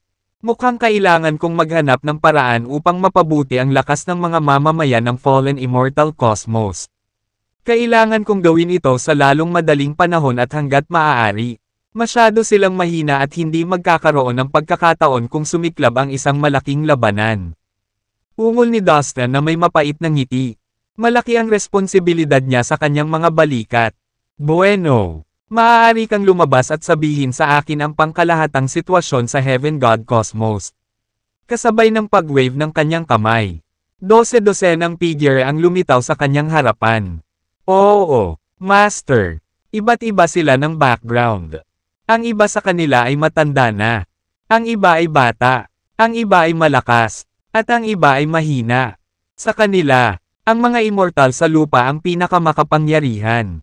Bueno. Dati kayong mga miyembro ng Divine Sect. Kaya dapat pamilyar ka sa lugar na ito. Sabihin mo sa akin kung ano ang alam mo tungkol dito. Bilin ni Dustin. Ang mga taong ito ay dating kabilang sa Divine Sect. Ngunit kalaunan, ginamit niya ang puppet strings para kontrolin sila at kinuha sila bilang mga alipin. Simula noon, itinago na niya ang mga ito sa slave tower. Ngayon, maaari na silang magamit ng husto. At masaya si Dustin tungkol dito. Master, hayaan mong sabihin ko sa iyo. Isang matandang daigdig na walang kamatayan ang humakbang at nagboluntaryo ng buong pagmamalaki. Sige, sige, tumango si Dustin. Agad na inilarawan sa kanya ng matanda ang sitwasyon ng Heaven God Cosmos sa kanya ng detalyado. Yun pala, ang pinakamakapangyarihang puwersa sa Heaven God Cosmos ay ang Divine Sect. Ang lahat ng iba pang mga mundo at puwersa ay dapat sumunod sa lahat ng kanilang mga utos. Ang pinuno ng Divine Sect ay isang makapangyarihang mandirigma sa Divine Realm at ang pinakamataas na pinuno ng Heaven God Cosmos. Nakikita ko, at sa buong cosmos na ito, bukod sa punong tanggapan, ang Divine Sect ay nagtatag ng maraming kuta. Tama ba ako? Alam ni Dustin ang katotohanan ito at nais itong kumpirmahin. Oo, Master. Tama ka. Dati akong katiwala sa Divine Sect. Hindi ito mataas na posisyon. Ngunit madalas akong nakapunta sa mga kuta na ito. Kaya alam ko kung saan sila matatagpuan. Pagkumpirma ng matanda. Good. Lead the way now and we will follow. Kailangan kong lipulin ang lahat ng kuta ng Divine Sect sa cosmos na ito. Tuwang-tuwa si Dustin. Dinilaan niya ang sulok ng kanyang bibig at nagningning ang kanyang mga mata. Ano? Master, seryoso ka? Nagulat ang matanda. I mean it, Abner. Ayan. Dadalhin mo agad ako sa mga lugar na iyon. Naiinip na sabi ni Dustin na gustong tumigil sa pagsasalita ng matanda. Ang pangalan ng matanda ay Abner Ge. Yes, Master. Maamo na sagot ni Abner. Kitang-kita ang takot niya. Nagulat. Hindi na siya nang ahas na magsalita pa. Rolly, lumabas ka. Matigas at malinaw na wika ni Dustin. Bilang resulta ng utos ni Dustin, isang lalaki ang na-teleport mula sa slave tower at dinala sa harap niya. Ang lalaking iyon ay si Rolly, isang master ng espiritual na lahi mula sa nakahiwalay na alien space. Kanina pa siya naging alipin ni Dustin. Mabuti pang lumabas na rin ang ilan sa inyo. Utos ulit ni Dustin. At ganoon din. Nag-teleport siya ng mahigit 10 tao palabas ng slave tower. Ang bawat isa sa mga lalaking ito ay dating naging master ng espiritual na lahi. Nakuha ni Dustin ang kontrol sa kanila sa panahon ng kanyang pananatili sa Primordial Road at matagumpay na naging kanilang master. Kaya na niyang kontrolin ang bawat galaw nila. Well, this isn't enough. I think I'll need more men. Mukhang mas makakabuti na paalisan sa tore ang lahat ng master sa Heaven Immortal Realm. Nag-aalalang bulong ni Dustin. Sa susunod na segundo, nag-teleport siya ng malaking grupo ng mga tao palabas ng slave tower. Sa ngayon, si Dustin ay nagpatawag ng mahigit 60 master sa Heaven Immortal Realm. Mapagpakumbaba silang tumayo, nakayuko ang kanilang mga ulo. Sa harap niya, pinaamo ni Dustin ang mga master na ito sa Divine Beings World. Napagbagong loob sila sa maamong nilalang mula sa makapangyarihang mga Panginoon na dati nilang naging. Marami sa kanila ay mga masters ng mga nakahiwalay na alien space. Ang mga natitira ay miyembro lamang ng mga nangungunang sekta at angkan mula sa 3,000 malaki at maliliit na universo. Gusto ko ang nakikita ko. I really have a tribe of strong slaves. Tumango si Dustin bilang pagsang-ayon. Sinulyapan niya ang mga master sa Heaven Immortal Realm. Sa napakaraming master sa kanyang panig. Alam ni Dustin na kaya niyang sakupin ang karamihan sa mga mundo at sirain ang karamihan sa mga puwersa sa 3,000 malaki at maliliit na universo. Hanggat hindi siya nakaharap sa isang master sa Divine Realm, siya ay halos hindi magagapi. Pagbati, aming Panginoon. Ang mga alipin ay yumukod kay Dustin bilang paggalang. Well, this time, I will rob them not only of their treasures but also their men. Ani Dustin. Tawa siya ng tawa nang halos matikman niya ang pagkapanalo niya sa labi. Magandang ideya iyan. Napakatalino mo, Master. Inulan siya ng pambabola ng mga alipin. Manguna ka na. Utos ni Dustin. Ginabayan ni Abner Ge si Dustin sa isa sa mga kuta ng Divine Sect sa malapit. Mabilis silang dinala sa isang punto kung saan makikita nila ang mga tarangkahan sa lungsod. Kapag naransak ko na ang lahat ng kuta ng Divine Sect, magkakaroon ako ng isang uri ng bumper harvest. Napuno ng excitement ang mga mata ni Dustin. Pinangunahan sila ni Abnerge sa isang bagong mundo. Master, nakarating na kami sa entrance ng White Phoenix World. Sa katunayan, ang Divine Sect ay may mga kuta nito sa lahat ng Heaven God Cosmos. Ito ay walang alinlangan na isang napakalakas na puwersa. Binalaan ni Abnerge si Dustin. Bueno, magsimula tayo sa pag-crack ng kuta ng Divine Sect sa White Phoenix World. Confident na sabi ni Dustin. Guro, hindi ba dapat muna tayong mag-collect ng impormasyon tungkol sa lugar bago kumilos?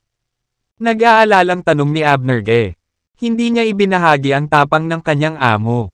Hindi na kailangan. Diretso na tayo sa loob. Buti na lang mahuli sila ng walang bantay. Sagot ni Dustin. Mayroon siyang malinaw na diskarte sa kanyang isipan. Master, tama ka. Ang moldite na Divine Sect na iyon ay wala sa harapan natin. Maaari nating sirain sila ng hindi man lang pinagpapawisan. Sunod-sunod na sumigaw ang mga master sa Heaven Immortal Realm. Sila ay matatag sa kanilang katapatan sa kanilang Panginoon. Sa kanilang mga mata, ito ay isang piraso ng cake upang lipulin ang isa sa mga kuta ng Divine Sect. Guro, ang lungsod sa ibabaw ng pader na iyon ay tinatawag na banal na lungsod. Ang kuta ng banal na sekta. Ang lahat ng mga kuta ng Divine Sect ay tinatawag na mga banal na lungsod. Sabi ni Abnerge kay Dustin habang itinuro niya ang isang malaking lungsod na hindi kalayuan sa kanila. Pinoprotektahan ito ng makapal na pader. Ito ay naging malinaw na ang lungsod na ito ay mahalaga. Well, gawin natin. Malakas na utos ni Dustin. Ang lakas sa kanyang boses ay nagpalakas ng kanyang hukbong alipin na walang iba. Pagkatapos ay nagyabang siya patungo sa lungsod na iyon kasama ang kanyang mga alipin.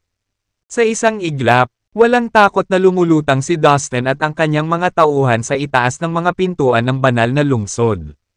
Tumigil ka nga dyan. Sino ka? Ito ang teritoryo ng Divine Sect. Walang tagalabas na pinapayagang pumasok ng walang pahintulot. Ang sino mang lalabag sa panuntunang ito ay papatayin. Maraming mga sundalo na nagbabantay sa mga tarangkahan ng lungsod ang sumugod at tumingin sa mga mananakop na may pirming titig at alertong mga katawan. Umalis ka sa daan ko.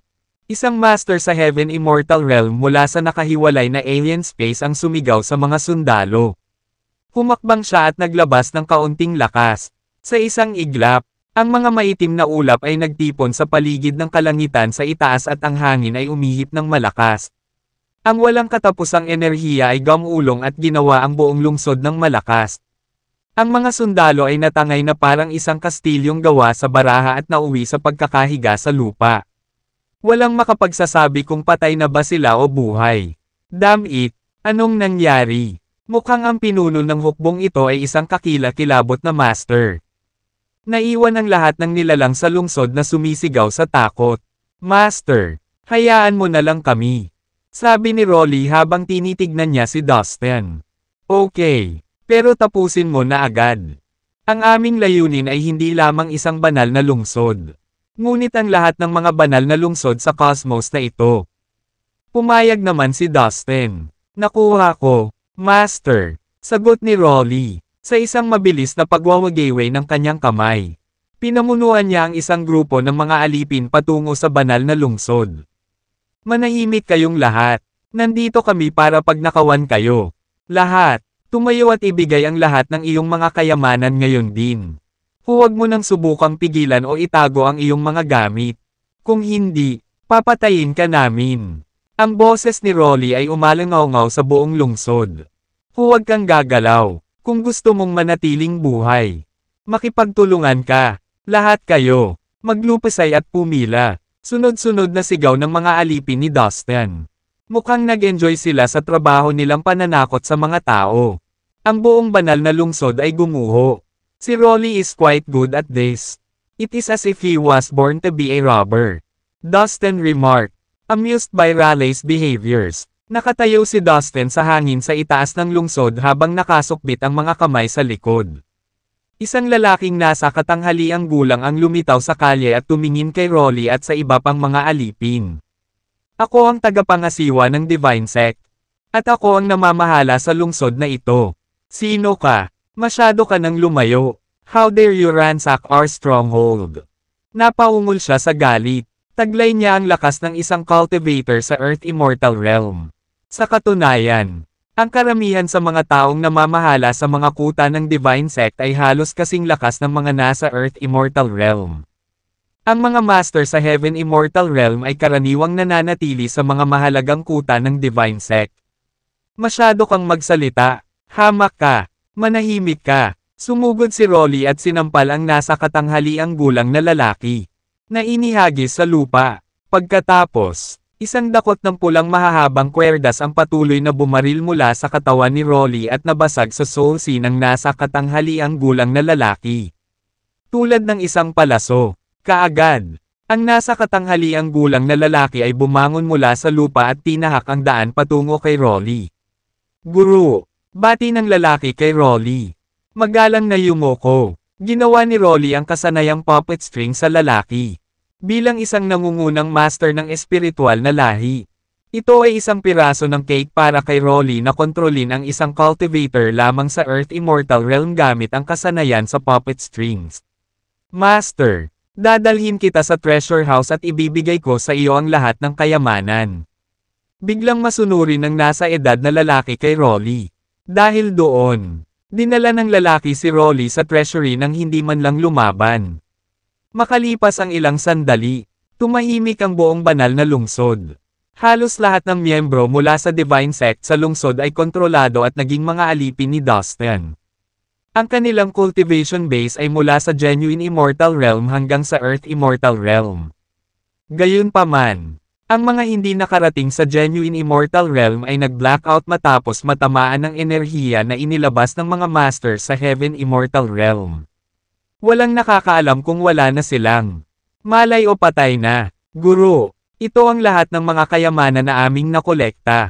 Dumating si Rolly sa Dustin kasama ang isang malaking bilang ng mga alipin at iniabot sa kanya ang 12 ng mga space ring.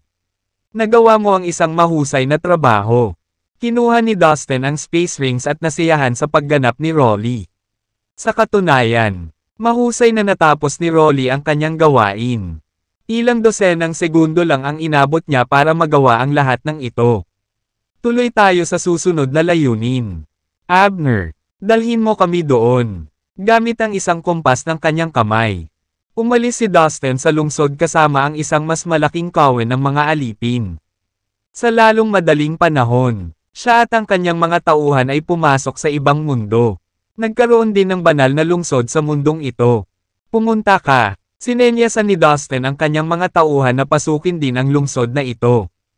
Kaagad, ang kanyang mga alipin ay sumugod sa mga pintuang daan ng lungsod at nagsimulang pagnakawan ang mga mamamayan doon. Napakadaling magnakaw kasama ang mga master na ito sa Heaven Immortal Realm sa tabi ko. Nakangiting sabi ni Dustin, na nakatayo sa malayo sa lungsod habang ang mga kamay ay nakahawak sa likod niya. Walang makakapigil sa kanyang mga alipin. Pagkatapos ng lahat, sila ay nasa Heaven Immortal Realm. Hindi sila nahirapang kunin ang mga mababang nilalang ng kanilang ari-arian. Si Dustin at ang kanyang mga alipin ay tumawid sa mga banal na lungsod. Nasinamsam hindi lamang ang kanilang mga kayamanan kundi pati na rin ang kanilang lakas tao. Ang lahat ng miyembro ng Divine Sect na higit sa lakas ng Genuine Immortal Realm ay nasakop at idinagdag sa mga alipin ni Dustin. Ang bilang ng mga alipin sa ilalim ng utos ni Dustin ay lumaki ng malaki bilang isang resulta. Ang galing nito, Master! Ang mga matataas na pinuno ng Divine Sect ay malamang nagalit na nakikita ang kanilang mga kuta na ni-raid ng ganito. Guru, ang aming ani ay kamangha-mangha. Mukhang dinambong ng Divine Sect ang maraming kayamanan sa buong cosmos. Lahat ng kanilang mga kuta ay naglalaman ng hindi maisip na kayamanan. Si Rolly at iba pang mga alipin ay nagwagi sa tagumpay. Nagbubulungan sa pananabik. Simula pa lang ito, napakaraming puwersa pa rin sa 3,000 malaki at maliliit na universo. Marami pa tayong dapat harapin. Ang lahat ng puwersa na tumawid sa atin ay mararamdaman ang ating galit. Nakangiting sabi ni Dustin. Oo, serves them right. Kailangan silang turuan ng leksyon. Ang mga kaaway ng ating Panginoon ay ating mga kaaway. Ipaubaya sa amin. Master, kukunin natin sila ng walang awa. Tama, Master. How dare they cross you? Pareho kayong matalino at malakas. Humihingi talaga sila. Master, lagi kitang susuportahan. Ang mga alipin ay nag-aagawan sa kanilang sarili upang purihin si Dustin. Sige, tama na ang pambabala. Tingnan mo, may isa pang banal na lungsod sa unahan. Tere na sa trabaho. Saway ni Dustin. Natuwa sa kabila ng kanyang sarili. Sa ilalim ng kontrol ng lihim na pamamaraan ng puppet strings. Ang pagpapasakop at paghanga ng mga alipin kay Dustin ay nag-ugat ng malalim sa kanilang mga puso. Mahigpit nilang hinawakan si Dustin bilang kanilang nag-iisang amo. Ang tanging layunin nila ay pagsilbihan ang mga interes ni Dustin. Oo, Master. Agad na sumagot ang mga alipin. Ang boses ni Rolly ay tumataas higit sa lahat. Itinalaga ni Dustin si Rolly bilang pinuno ng mga alipin, na nagpapadala ng mga utos sa pamamagitan niya. Ang mga alipin ni Dustin ay nagpatuloy sa pag-akyat sa banal na lungsod sa harap nila. Samantala, nagkaroon ng kaguluhan sa punong tanggapan ng Divine Sect in the Heaven God Cosmos. Mayroong isang palasyo na nababalot ng fairy mist. Sa loob ng bulwagan ng palasyo, isang nasa katanghaliang gulang na lalaki na kumikinang na may maliwanag na banal na liwanag ang nakaupo ng tuwid sa kanyang upuan. Siya ang pinuno ng Divine Sect, isang master sa Divine Realm. Ang mga master ng Divine Realm ay ang nangungunang master sa 3,000 malaki at maliit na universo. Sa katunayan, hanggang sa natatandaan ng mga tao, noon pa man sila ang namumuno sa mga unibersong ito. Ngunit ngayon, dahil sa presensya ng mga banal na Diyos, ang katayuan ng mga master ng Divine Realm ay nagsisimula ng bumaba. Maraming makapangyarihang mandirigma sa Divine Realm ang nagsimula na ngayong umasa sa mga banal na Diyos bilang mga taga-suporta. Pagkatapos ng lahat, ang mga banal na Diyos ay may walang hangganang kapangyarihan. Ang isang makapangyarihang mandirigma sa Divine Realm ay isang langgam lamang kumpara sa isang banal na Diyos. Isang grupo ng matatanda ang nagtipon sa loob ng bulwagan kasama ang pinuno. Bawat isa sa kanila ay isang mataas na opisyal ng Divine Sect. Mga matatanda, sino sa palagay ninyo ang nasa likod ng serye ng mapangwasak na pag-atake sa ating mga kuta nitong nakaraang 2 araw? Ang Hepe Boom. Isang madilim na tingin tumatawid sa kanyang mukha. Chief, ito ay dapat na aming mga kaaway mula sa iba pang cosmos. Apurahang sigaw ng isang matanda. Ito ay dapat na ang Heavenly Path Sect. Ang Divine Sect ay nagkaroon ng maraming salungatan sa Heavenly Path Sect sa pagmimina ng mga espesyal na Divine Crystal sa nakalipas na ilang taon. Nagkaroon ng mga nasawi sa magkabilang panig. Ito ay dapat ang Heavenly Path Sect para sa paghihiganti. Inilabas ng isa pang matanda. Maaaring ang Broken Saber Sect. Tandaan, Hepe. Sinugitan mo ang kanilang pinuno 1,000 taon na ang nakalilipas. At hanggang ngayon, hindi pa siya nakaka-recover. Malamang sa lahat ng oras na ito ay may sama ng loob siya sa ating sekta. Ito ay maaaring ang kanilang maling paraan. Ang bulwagan ay umalangaw-ngaw sa mga boses. Ang mga matataas na pinuno ng Divine Sect ay sabay-sabay na nagpahayag ng kanilang mga teorya. Ang lahat ng mga pangalan ng makapangyarihang mga sekta na kailanman ay nagkaroon ng mga salungatan sa banal na sekta ay itinapon sa talakayan. Inilagay sa ilalim ng hinala. Ang pinuno ay nanatiling tahimik sa buong lugar. Sa wakas, lumingon siya para tingnan ang isang matandang lalaki na kulay abong damit. Kuya Michelle, ano sa palagay mo? Ang iba pang mga tao sa bulwagan ay tumunog. Lumingon din sa matanda ng may paggalang. Ang matandang ito ang pinaka-nakatatanda sa mga elder ng Divine Sect. Ang kanyang mga kwalifikasyon ay nakahihigit sa karamihan. Kahit daw ang Hepe ay naigal-inang sa ilalim ng kanyang patnubay noong bata pa siya. Hindi ito maaaring ang Heavenly Path Sect o ang Broken Saber Sect. Hindi naman sila ganito ka-reckless. Alam nila na ang gayong mga gawa ay katumbas ng pagdedeklara ng digmaan sa Divine Sect. Alam sana nila ang kahihinatnan. At aktibong iiwasan ito. Halos walang puwersa sa 3,000 malalaki at maliliit na sansinukob na magsasapanganib ng isang taodong digmaan sa atin.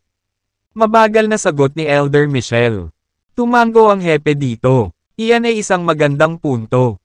Elder Michelle. Ngunit kung gayon sino ang maaaring maging matapang na hamanin tayo ng ganito? At ano kaya ang layunin nila? Tanong ng pinuno at nagmuni-muni. Ito ay, sa katunayan, isang misteryo. Chief, maraming bagay ang nangyari sa 3,000 malaki at maliit na universo sa kamakailang memorya. Napakagulo ng sitwasyon. Ito ay naging napakasama na noong nakalipas na panahon. Ang dakilang propeta ay nakipagsapalaran sa paggamit ng mga simbolo ng panghuhula upang mahulaan ang hinaharap ng lahat ng sansinukob. Ang proseso ay nagsuka sa kanya ng dugo at nahimatay sa lugar. Pero paggising niya isa lang ang nasabi niya. Malapit nang mauulit ang sinaunang banal na labanan. Ang 3,000 malaki at maliit na universo ay nasa bingit ng pagkawasak. Nagbabala si Elder Michelle. Ang bulwagan ay muling nag-ingay. Ano, hindi ba ang dakilang propeta ay nangako sa publiko na hindi na muling gagawa ng mga hula? Ang iba pang matataas na pinuno ng Divine Sect ay nagulat sa paghahayag na ito. Ang dakilang propeta ay isang maalamat na figure sa maraming universo. Sa kanyang cultivation base sa panghuhula, masasabing siya ang numero 1 propeta sa lahat. May basehan ang kanyang katayuan. Halos lahat ng mga lihim na pamamaraan sa panghuhula sa buong universo ay ipinasa mula sa kanya. Bagamat maraming tao ang magaling sa hula, siya lang ang maituturing na founder. Ito ay dahil ang 3,000 malalaki at maliliit na universo ay nagkaroon ng kaguluhan kamakailan. Ang dakilang propeta ay may masamang pakiramdam. Nag-aalala siya tungkol sa kinabukasan ng mga universo. Kaya gumawa siya ng exception at kinuha ang kanyang mga kagamitan. Ang mga shell ng pagong. Para sa panghuhula, sabi ni Elder Michelle. Mabagal na tumango ang pinuno. Nakita ko, kaya nga, pinuno. Sa mga panahong walang katiyakan, ang Divine Sect ay dapat maging maingat sa lahat ng bagay. Dagdag ni Elder Michelle. Naiintindihan. Mataimtim na sagot ng pinuno. Siya nga pala, Elder Lachi. Hiniling ko sa iyo na imbestigahan ang bagay na ito. May nahanap ka ba? Bigyan mo kami ng update. Sabi ng hepe. Lumingon sa isang mukhang payat na matanda.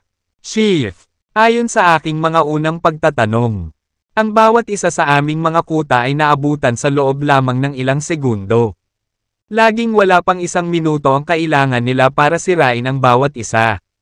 Sa maikling panahon na iyon, lahat ng kayamanan ay ninakawan. Karamihan sa mga tao sa mga kuta ay lumilitaw din na kinuha.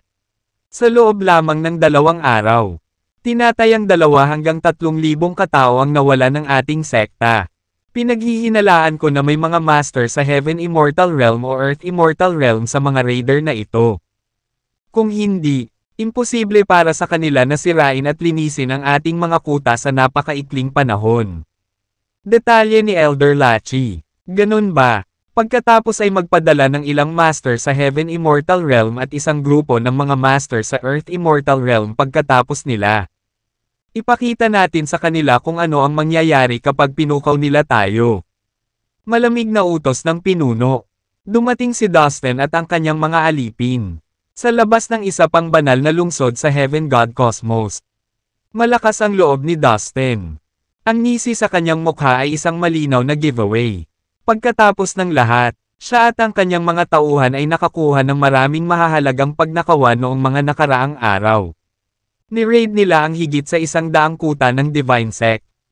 Kasama sa mga nasamsam ang mga mapagkukunan ng pagtatanim at mga alipin. Ang Heaven God Cosmos ay isang mababang uri ng mundo. Ngunit ang grado nito ay mas mataas pa rin kaysa sa Fallen Immortal Cosmos. Ang Divine Sect ay ang pinakamalaki at pinakamayamang sekta sa Heaven God Cosmos. Kaya syempre, natulala si Dustin at ang kanyang mga alipin sa dami ng nadiskubreng yaman sa mga kuta. Hanggang sa nakita nila ito sa kanilang sarili. Hindi nila naisip na may ganoong kayamanan. Atake ngayon. Simpleng utos ni Dustin. Dahil dito, pinangunahan ni Rolly ang mga alipin sa pagpapakawala ng isang malakas na aura na nagta-target sa banal na lungsod sa harap nila. Nasa gate ang kalaban. Bilasan mo. Pahingi ng backup. Umalangaw-ngaw ang mga alarma mula sa loob ng banal na lungsod. Nakarating na sa kanila ang balita tungkol sa iba pang banal na lungsod na sinalakay noong mga nakaraang araw. Bilang resulta, isa sila sa ilang natitirang banal na lungsod na nakapaghanda ng kanilang sarili. Nagpost sila ng malalakas na mandirigma upang bantayan ang anumang paparating na banta sa labas ng mga pader ng lungsod. Kaya nang magpakita si Dustin kasama ang kanyang mga alipin, nakita na sila ng mga mandirigma sa lungsod na paparating. Umalangaw-ngaw sa buong lungsod ang isang malakas na booming sound. Ito ang tunog ng isang altar na isinaaktibo sa sentro ng lungsod. Sa pamamagitan nito, nagpadala ng emergency alert sa mga senior leaders ng Divine Sect. Wala pang isang segundo, may lumabas na teleportation channel sa parehong lugar. Nagsimulang lumabas ang mga figure mula sa loob ng channel. Nangunguna sa contingent na ito si Elder Lachi at isang dosenang masters ng Heaven Immortal Realm. Ang mga hingal ng Kaganhawahan at Sindek ay kumalat sa mga naninirahan sa lungsod. Elder Lachi, salamat sa pagpunta mo rito para tulungan kami.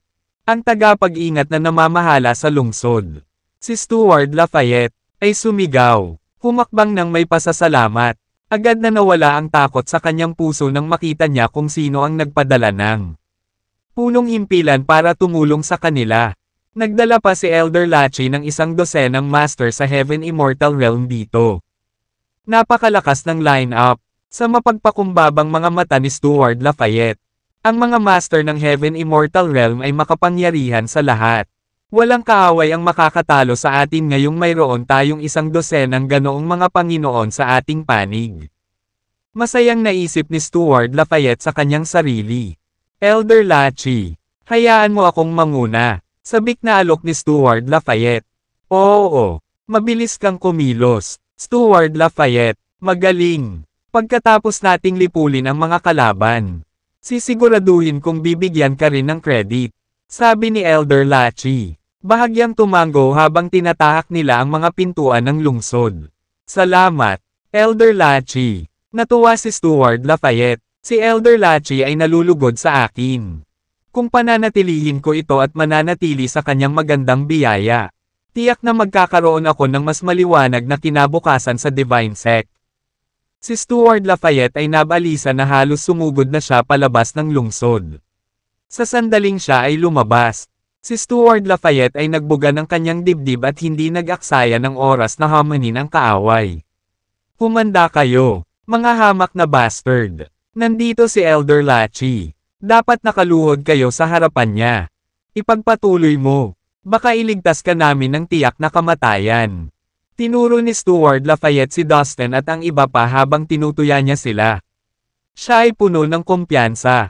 Pagkatapos ng lahat, hindi bababa kay Elder Lachi ang kanyang tagapagtaguyod. Hindi nagtagal, lumabas si Elder Lachi at ang Heaven Immortal Realm Masters, na sinundan ng daan-daang Earth Immortal Realm Masters, mula sa likod ng Stuart. Pagkatapos ay halos agad silang nagyelo. Hindi tulad ng Stuart Lafayette. Sa sandaling lumabas ng lungsod ang contingent mula sa headquarters ng Divine Sect. Nagtali ang kanilang mga dila sa harap ng kaaway. Hindi makapaniwalang tinitigan nila si Dustin at ang kanyang mga alipin. Ang takot ay nagsimulang humawak sa kanilang mga puso. Hindi pwede. Mayroon silang mga 60 o 70 master sa Heaven Immortal Realm. Saan nanggaling ang napakaraming Panginoon? Ito ang mga kaisipang tumatakbo sa kanilang isipan. Kinailangan nila ang lahat para hindi halata ang kanilang pagkataranta. Bagamat hindi sinasadya ni Dustin at ng kanyang mga alipin ng Heaven Immortal Realm ang kanilang mga aura ng enerhiya. Hindi rin nila ito itinatago. Bilang mga mandirigma ng parehong antas, ang grupo mula sa Divine Sect ay madaling maiintindihan ito. Sinubukan ni Elder Lachi na pakalmayin ang kanyang nerbiyos at nagpa siya na baguhin ang kanyang taktika sa lugar. Sino po sir? Bakit niyo po sinira ang dami ng kuta namin? Anong klaseng away ang mayroon kayo sa ating Divine Sect? Itinuro niya ito kay Dustin. Dahil pakiramdam niya ay si Dustin ang pinuno. Sinabi niya ito sa isang magalang na tono. Ikinulong ang kanyang mga kamay sa harap niya at bahagyang yumuko. Ito ay halos natural na dumating. Ang kanyang takot kay Dustin ay ginagawa siyang differential. Oo naman. Mayroong higit sa 100 Heaven Immortal Realm Master sa kanyang panig. Ngunit hindi niya akalain na ang kalaban ay magkakaroon ng 2 beses. 3 beses. 4 na beses sa halagang iyon. At bawat isa sa kanila ay naglabas ng isang nagbabantang malakas na kapangyarihan. Lumaban. Kung ang labanan ay sumiklab ngayon, walang duda na ang kanyang panig ang mapapawi. Pinlano ni Elder Lachi na itigil ang laban saglit na may pagpapakita ng diplomasya. Posibleng makakuha siya ng mas maraming background sa kanyang mga kalaban sa ganitong paraan. Sinamantala rin niya ang pagkakataong ito para lihim na durugan ang isang contact jade slip at magpadala ng mensahe pabalik sa punong tanggapan. Sigurado siyang magpapadala sila ng malaking bilang ng mga master para sa reinforcement. Humph! Mga bastos! Muling sumingit si Stuart Lafayette bago pa man makasagot si Dustin. Tingnan mo kung ano ang ginawa mo. Tinawid mo si Elder Lachi. Walang makapagliligtas sa iyo ngayon. Mamamatay ka talaga dito ngayon. Ipinagpatuloy ni Stuart Lafayette ang kanyang trash talk sa mga puwersa ni Dustin. Napumwesto mismo sa harap ng contingent ng Divine Sect. Sinumpa ni Elder Lachi ang katiwala sa kanyang ulo. Mapahamak ka. Hindi mo ba nakikita na sinusubukan kong huwag pukawin ang mga taong ito? Ano ba ang ginagawa mo? Sinisira mo ang plano ko. Habang nagpapatuloy ito, nakatayo lang si Dustin habang nasa likod ang kanyang mga kamay. May nakakatuwang ngiti sa kanyang mukha. Sa kanyang likuran, ang kanyang mga alipin ay nanunuya at sumisigaw ng may masamang hangarin. Na nangangarap na umatake. Well, ano ang masasabi mo para sa iyong sarili? Ikaw brat, hinihintay ni Elder Lachi ang iyong tugon. How dare you just stand there na nakangiti? Itigil ang pagpapanggap na napakatigas. Mapapawi namin ang ngiti sa iyong mukha sa 1 segundo.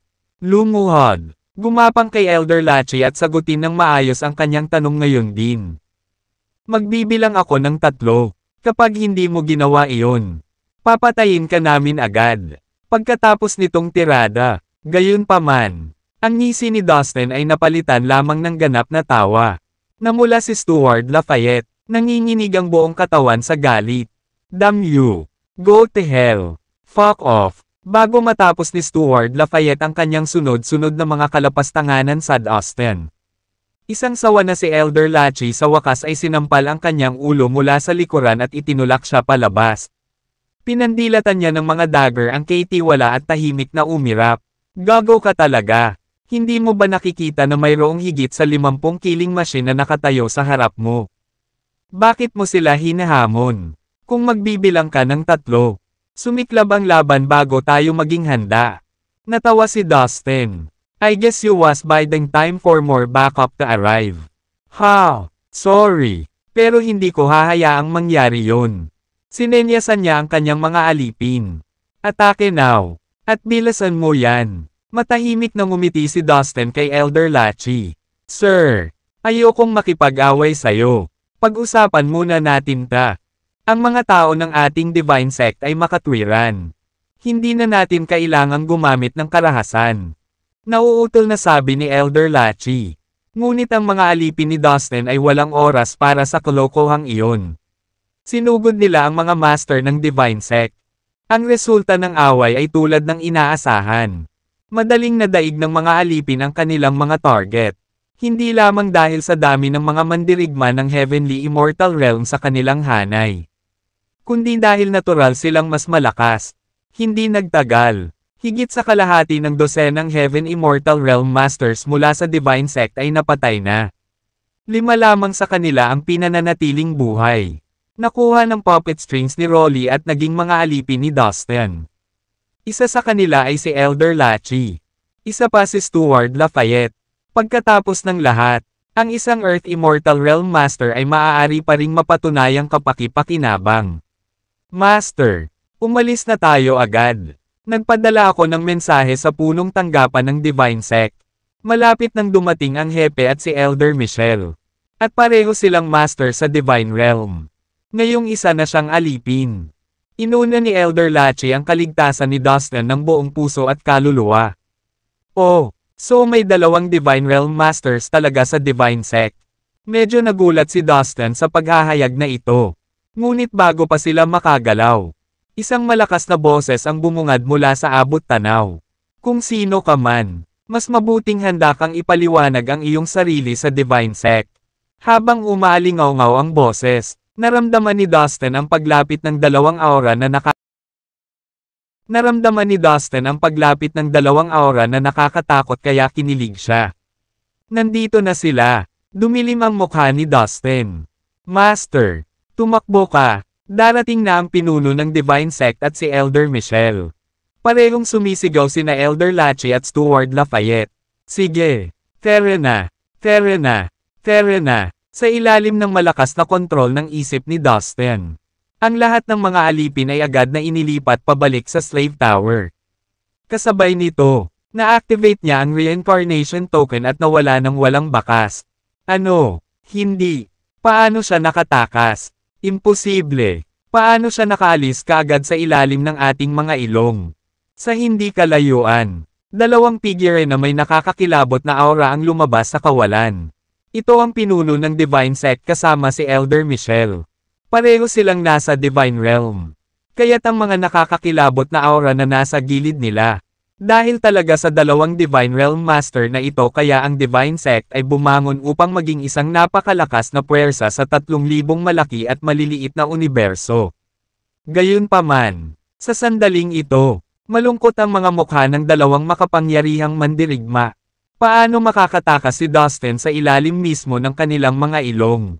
Na-activate ni Dustin ang Reincarnation Token na nagsilbing invisibility cloak na mahigpit na nagtago sa kanya. Hindi nakakagulat, hindi naramdaman ng pinuno ng Divine Sect at ni Elder Michelle ang kanyang tunay na aura. Pinakawalan nila ang kanilang espiritual na pakiramdam at hinanap ang bawat pulgada ng lugar na madaling sumaklaw sa daan-daang milyong milya. Hindi sila umalis hanggat hindi nila natitiyak na wala sa malapit sa kanila si Dustin. Sa oras na ito, si Dustin at ang kanyang mga alipin ay nasa 1 bilyong milya na ang layo, na nakatingin sa tarangkahan ng isa pang banal na lungsod. Mula rito, pumunta at maglunsad ng maraming sorpresang pag-atake hanggat maaari. Sumugod sa kanila sa pinakamabilis na bilis. At ibigay ang lahat. Gawin ito ng may pagkabigla at pagkamangha. Kapag nagtagumpay ka, umatras ka agad at umalis. Tandaan, huwag mag-aksaya ng kahit isang bahagi ng 1 segundo. Paalala ni Dustin sa kanyang mga alipin. Natanggap ang kanyang mga tagubilin bago sila kumilos. Nagtago sila sa kawalan malapit sa banal na lungsod. Ang dalawang Divine Realm Masters ng Divine Sect ay kumilos na. Kaya hindi naglakas loob si Dustin na maging pabaya at kampante. Pagkatapos ng lahat, ang lakas ng mga master ng Divine Realm ay hindi dapat maliitin. Hindi niya akalain na mayroon siyang lakas para labanan ang mga ito ngayon. Go! Go! Go! Sa pagkakataong ito, siya mismo ang nanguna sa pagmamadali sa banal na lungsod. Sa lakas na mayroon siya, madali niyang nakaharap ang isang grupo ng mga immortal sa langit. Ang moog na ito ng Divine Sect ay masyadong mahina para makayanan ang kanyang pag-atake. Sa kanyang tulong, ang banal na lungsod ay sinalanta. Pinatagat dinambong sa loob lamang ng ilang segundo. Damn it, isa pang banal na lungsod ang nawasak. Sa mabituing kalangitan ng universo sa di kalayuan. Nalaman agad ng pinuno ng Divine Sect at Elder Michelle ang nangyari. Nang walang anumang pag-aalinlangan, lumipad sila sa kawalan sa pinakamataas na bilis. Sa susunod na sandali, sa loob lamang ng ilang segundo, nakarating sila sa itaas ng banal na lungsod na katatapos lang naransak. Huli ka, ngumisi si Dustin. Inactivate niya ang Reincarnation Token at muling nawala sa isang iglap. Nakita na ng pinuno ng Divine Sect si Dustin noon at naramdaman ang aura ng kanyang espiritual na kaluluwa. Gayunpaman, sa Reincarnation Token, kahit na tumayo si Dustin sa harap niya, hindi niya ito nakilala. Damn it, sino ba naman itong binata? Paano siya nagkaroon ng kakaibang teleportation power? Paano siya madaling umalis sa harap ko? Ang pinuno ng Divine Sect ay umungal sa pagkabigo. Ang kanyang galit ay naging sanhi ng panginginig at pagyanig ng buong sansinukob. Nagdilim ang mukha ni Elder Michelle. Haha, galit na galit ang matandang iyon. Kung narito ang Heavenly Majestic Pot, ito ay masisiyahan at magagalak sa kanyang paghihirap. Sa mabituing kalangitan na 1 bilyong milya ang layo. Naramdaman ni Dustin ang galit ng pinuno ng Divine Sect at hindi napigil ang matawa. Kakaibang kasiya siya para sa kanya na asar ng ganoon ang matanda. Naisip niya tuloy ang Heavenly Majestic Pot. Nagkaroon ng hindi mabilang na mga salungatan sa pagitan ng Heavenly Majestic Pot at ng pinuno ng Divine Sect. Sinasabing ang huling may-ari ng Heavenly Majestic Pot ay maaaring pinatay ng pinunong ito. Si Dustin at ang kanyang mga alipin ay nagpatuloy sa pagguho sa mga banal na lungsod ng isa-isa. Hindi nagtagal. Ilang segundo lang, upang wasakin ang isang buong banal na lungsod. Nakarating sila. Nawasak at nakalabas bago pa man malaman ng mga naninirahan sa lungsod kung ano ang nangyayari. Sa oras na, iyon, patay na silang lahat, sa tuwing dadambong ang isang banal na lungsod. Darating ang pinuno ng Divine Sect at Elder Michelle sa lalong madaling panahon. Na nakakatanggap ng alerto sa pamamagitan ng kanilang espiritual na mga pandama. Ang lakas ng makapangyarihang mga mandirigma sa Divine Realm ay talagang nakakatakot at hindi dapat pakialaman. Ang kanilang espiritual na mga pandama ay napakalakas. Sila ay sensitibo sa lahat ng nangyari saan man sa buong universo. Kapag naramdaman nilang may mali sa isang banal na lungsod, agad silang susugod. Gayunpaman, gaano man sila kabilis, hindi sila maaaring mas mabilis kaysa kay Dustin. Hanggat naka-activate ang Reincarnation Token. Kahit na ang mga Divine God ay hindi makahabol sa kanya.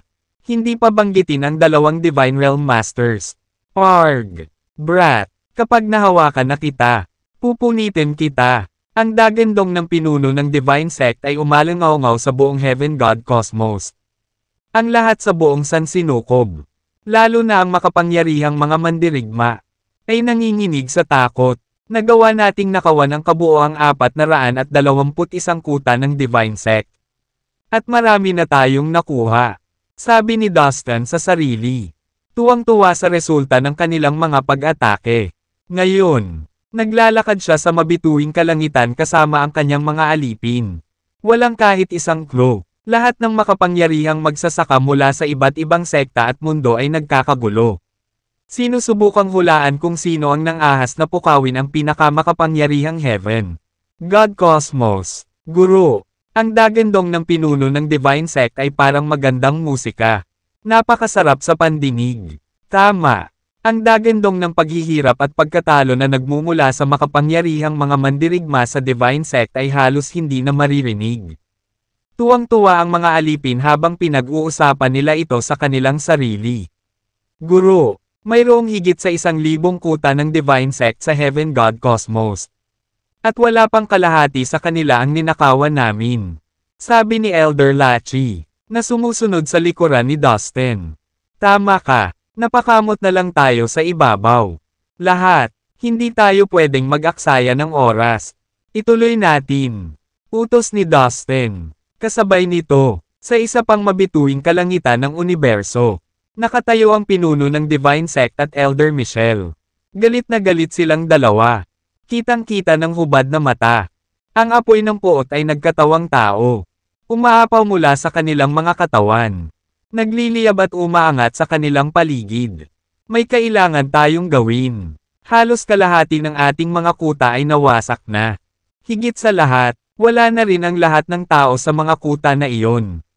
Sa nakalipas na 2 araw, 10,000 tao na ang nawala sa atin. Hindi natin hahayaang patuloy nilang gawin ito sa atin. Pagkaraan ng ilang sandali, nagsimulang kumalma si Elder Michelle. Talaga, napagtanto din ng pinuno na nawawala na sila ng kontrol sa sitwasyon. Ang mga nasirang ari-arian at istruktura ay hindi gaanong mahalaga. Madali nilang maitatayo muli ang mga ito sa hinaharap. Ang tunay na pagkawala ay 10,000 miyembro. Ang Divine Sect ay gumugol ng maraming oras at mapagkukunan sa paglinang sa kanila. Ngayon isa na lang ang natitira para gawin natin. Kailangan nating hilingin sa banal na Diyos na tulungan tayong harapin ang sinumang misteryosong lalaking ito. Kung hindi, kung magpapatuloy ito, mawawala ang lahat ng miyembro. Sino ang nakakaalam? Maaaring ang misteryosong lalaking ito ay nag-iisip na ng pag-atake sa ating punong tanggapan. Nag-isip sandali ang pinuno at nagdesisyon. Siya ay nanginginig sa imahe ng punong tanggapan na guho. Tama ka, Chief. Mangyaring humingi ng tulong sa banal na Diyos. Hindi na tayo makapaghintay. Sumang-ayon si Elder Michelle. Walang pag-aaksaya ng oras.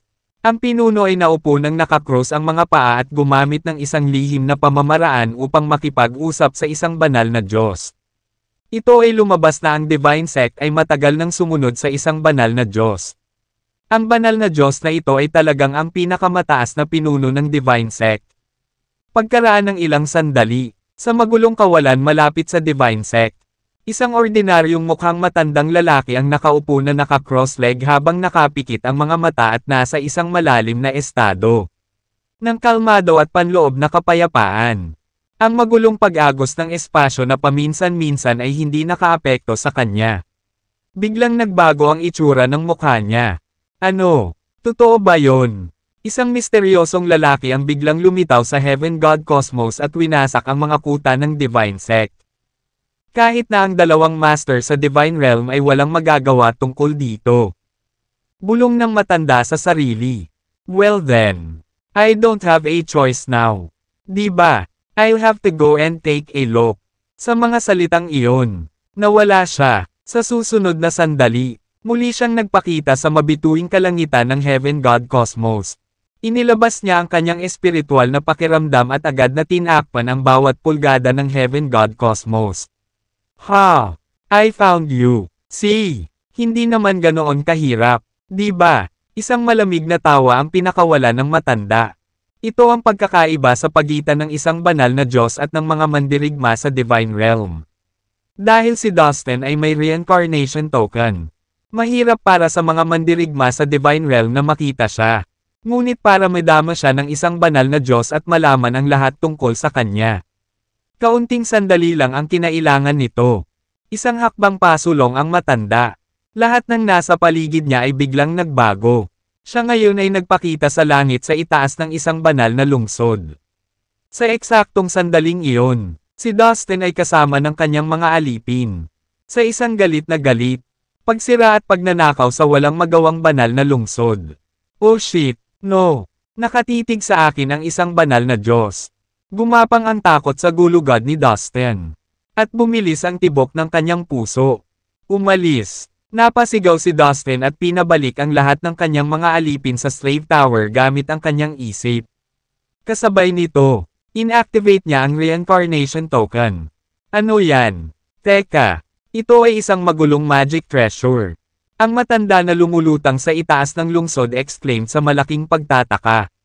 Sa sandaling ay activate ni Dustin ang Reincarnation Token.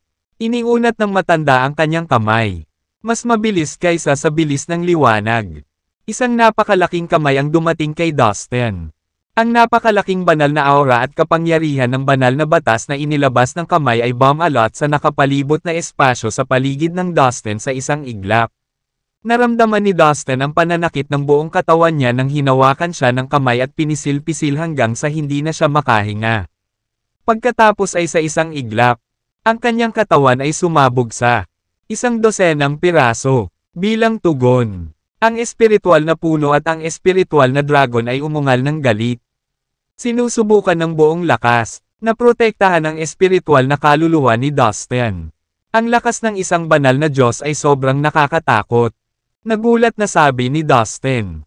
Sa kabutihang palad, na master ni Dustin ang Phoenix Nirvana skill. Kahit na ang kanyang katawan ay naging isang bukol ng walang kwentang sirang laman.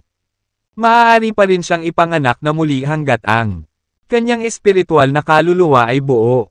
Gayunpaman, ang matanda ay isang hakbang sa unahan niya. Bago pa may sigawan ni Dustin ang Phoenix Nirvana skill, mabilis na lumapit ang kamay ng matanda sa pagtatangkang kunin ang kanyang mga sirang labi. Whoosh! Ang reincarnation token ay tumugon sa tamang oras at tumama sa espasyo na nagdulot ng puwang. Pagkatapos ay nawala ito kasama ng mga sirang piraso ni Dustin. Ito ay talagang isang magulong magic treasure. Sigurado ako. Nararamdaman ko na ito ay isang mataas na grado. Bulong ng matanda sa sarili. Isang magulong magic treasure lang ang sapat na malakas para makaligtas sa mga pag-atake ko. Naisip niya. Kahit ako ay hindi madaling makakuha ng mga magic treasures na ganoon. Hindi imposible, ngunit ito ay tiyak na isang hamon.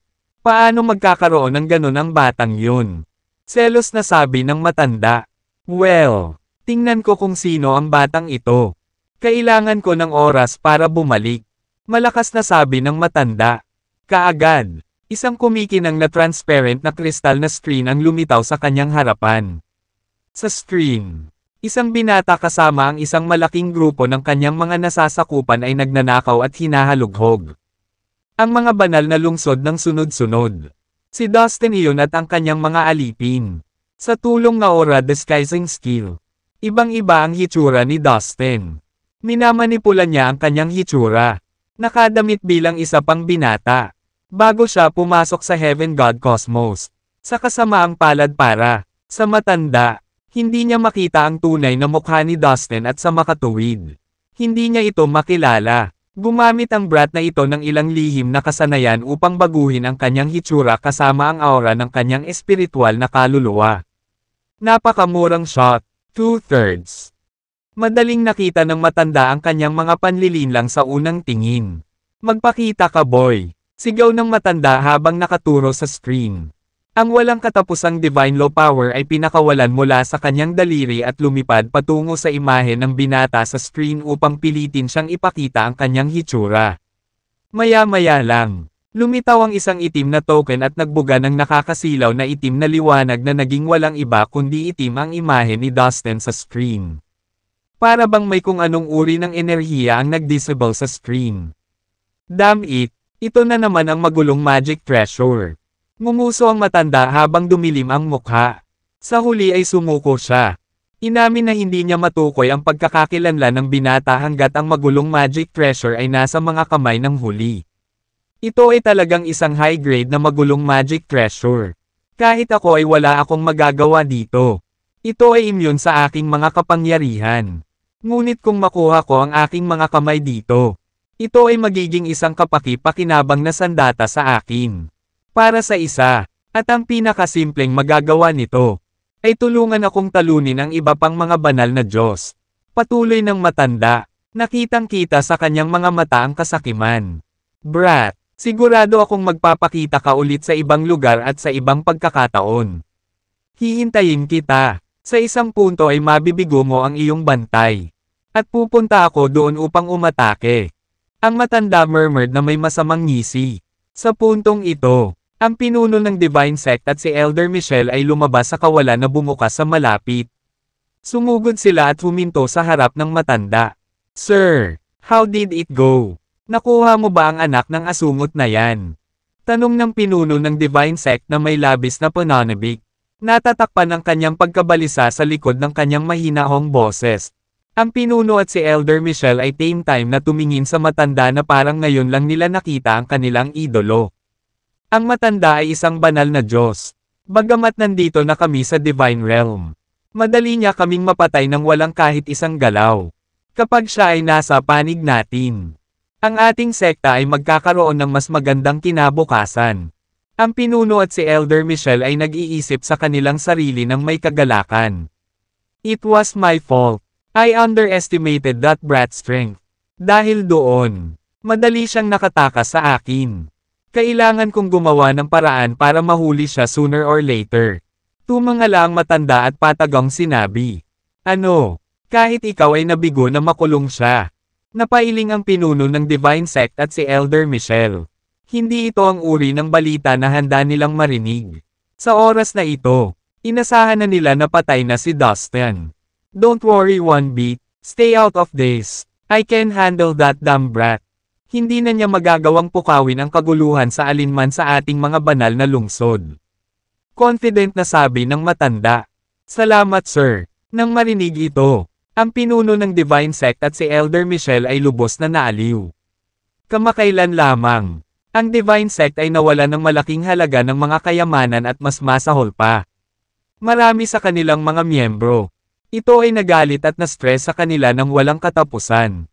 Dahil ang banal na Diyos ay nangako na haharapin si Dustin ng personal. Ang kanilang isip ay naging komportable.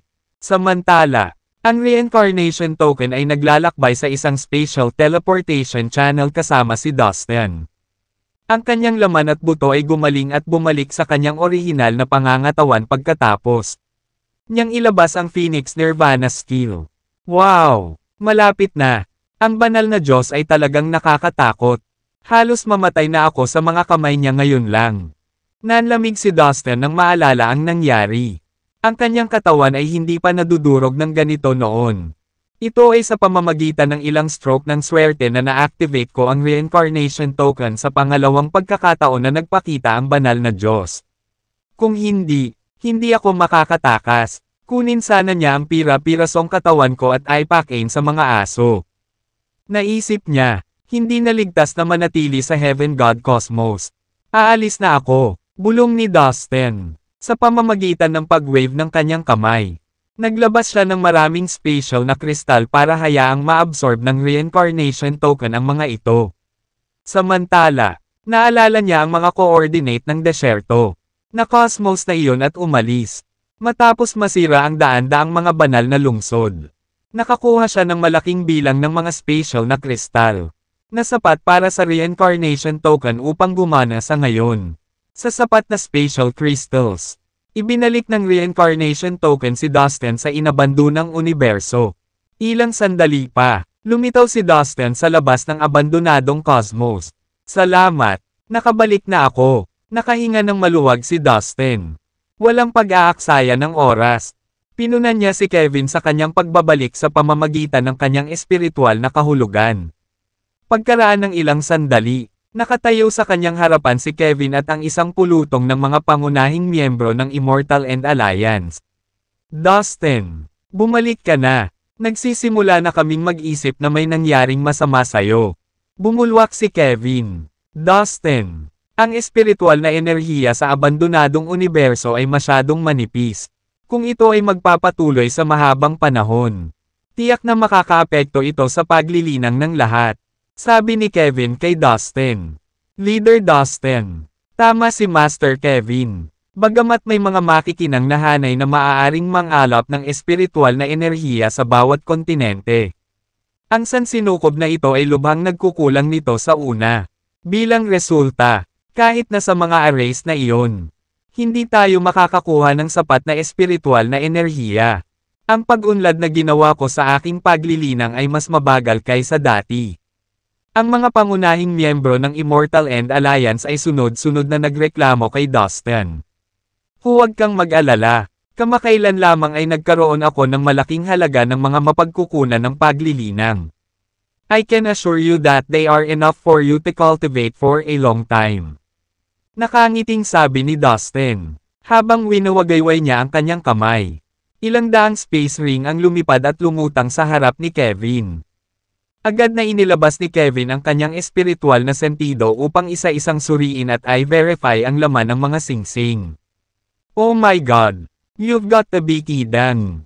Dustin, paano ka nagkaroon ng napakaraming cultivation resources? Hindi pa ako nakakita ng ganito karaming resources sa buong buhay ko. Bulalas ni Kevin, na bahagyang nanginginig, nalulula sa kanyang nakita. Naransak ni Dustin ang mahigit 400 banal na lungsod sa Heaven God Cosmos. At ang dami ng mga kayamanan na kanyang natipon mula sa bawat lungsod ay hindi nakakagulat. Napangiti siya sa loob. Pinasasalamatan ang sarili sa desisyong gamitin ang mga alipin para tulungan siya sa pagnanakaw. Hindi niya ito magagawa kung wala sila. Higit pa rito, ang Heaven God Cosmos ay isang maunlad. Maunlad na cosmos. Isang malinaw at nakanganga na kaibahan sa fallen immortal cosmos na nahuli ng malayo sa paglipas ng mga taon. Walang alinlangan na ang mga nilalang sa fallen immortal cosmos ay nabigla sa mga kayamanang inalis ni Dustin mula sa pinakamakapangyarihang mga sekta sa Heaven God Cosmos. Haha, mahusay iyan. Tama ka. Ang mga mapagkukunang ito ay sapat na para sa ating mga magsasaka upang linangin sandali. Sabi ni Kevin, habang lumiliwanag ang kanyang kalooban. Huwag kang mag-alala. Mula ngayon, lahat ng makapangyarihang sekta sa 3,000 malaki at maliliit na universo ay susuportahan ang iyong paglilinang. Patuloy silang mag-aabuloy ng mga mapagkukunan at magbibigay sa iyo ng payo sa iyong paglilinang. Nakangiting sabi ni Dustin. Ang Heaven God Cosmos lang ang una niyang hinto. Binalak ni Dustin na pumunta sa iba pang mga cosmoses sa hinaharap. Nabuksan niya ang dakilang sikretong ito na maaaring minahan ng ginto ng mga mapagkukunan at walang makakapigil sa kanya. Kasabay nito, binalak din niyang bisitahin ang mga pangunahing sekta na may mga isyo sa kanya noon.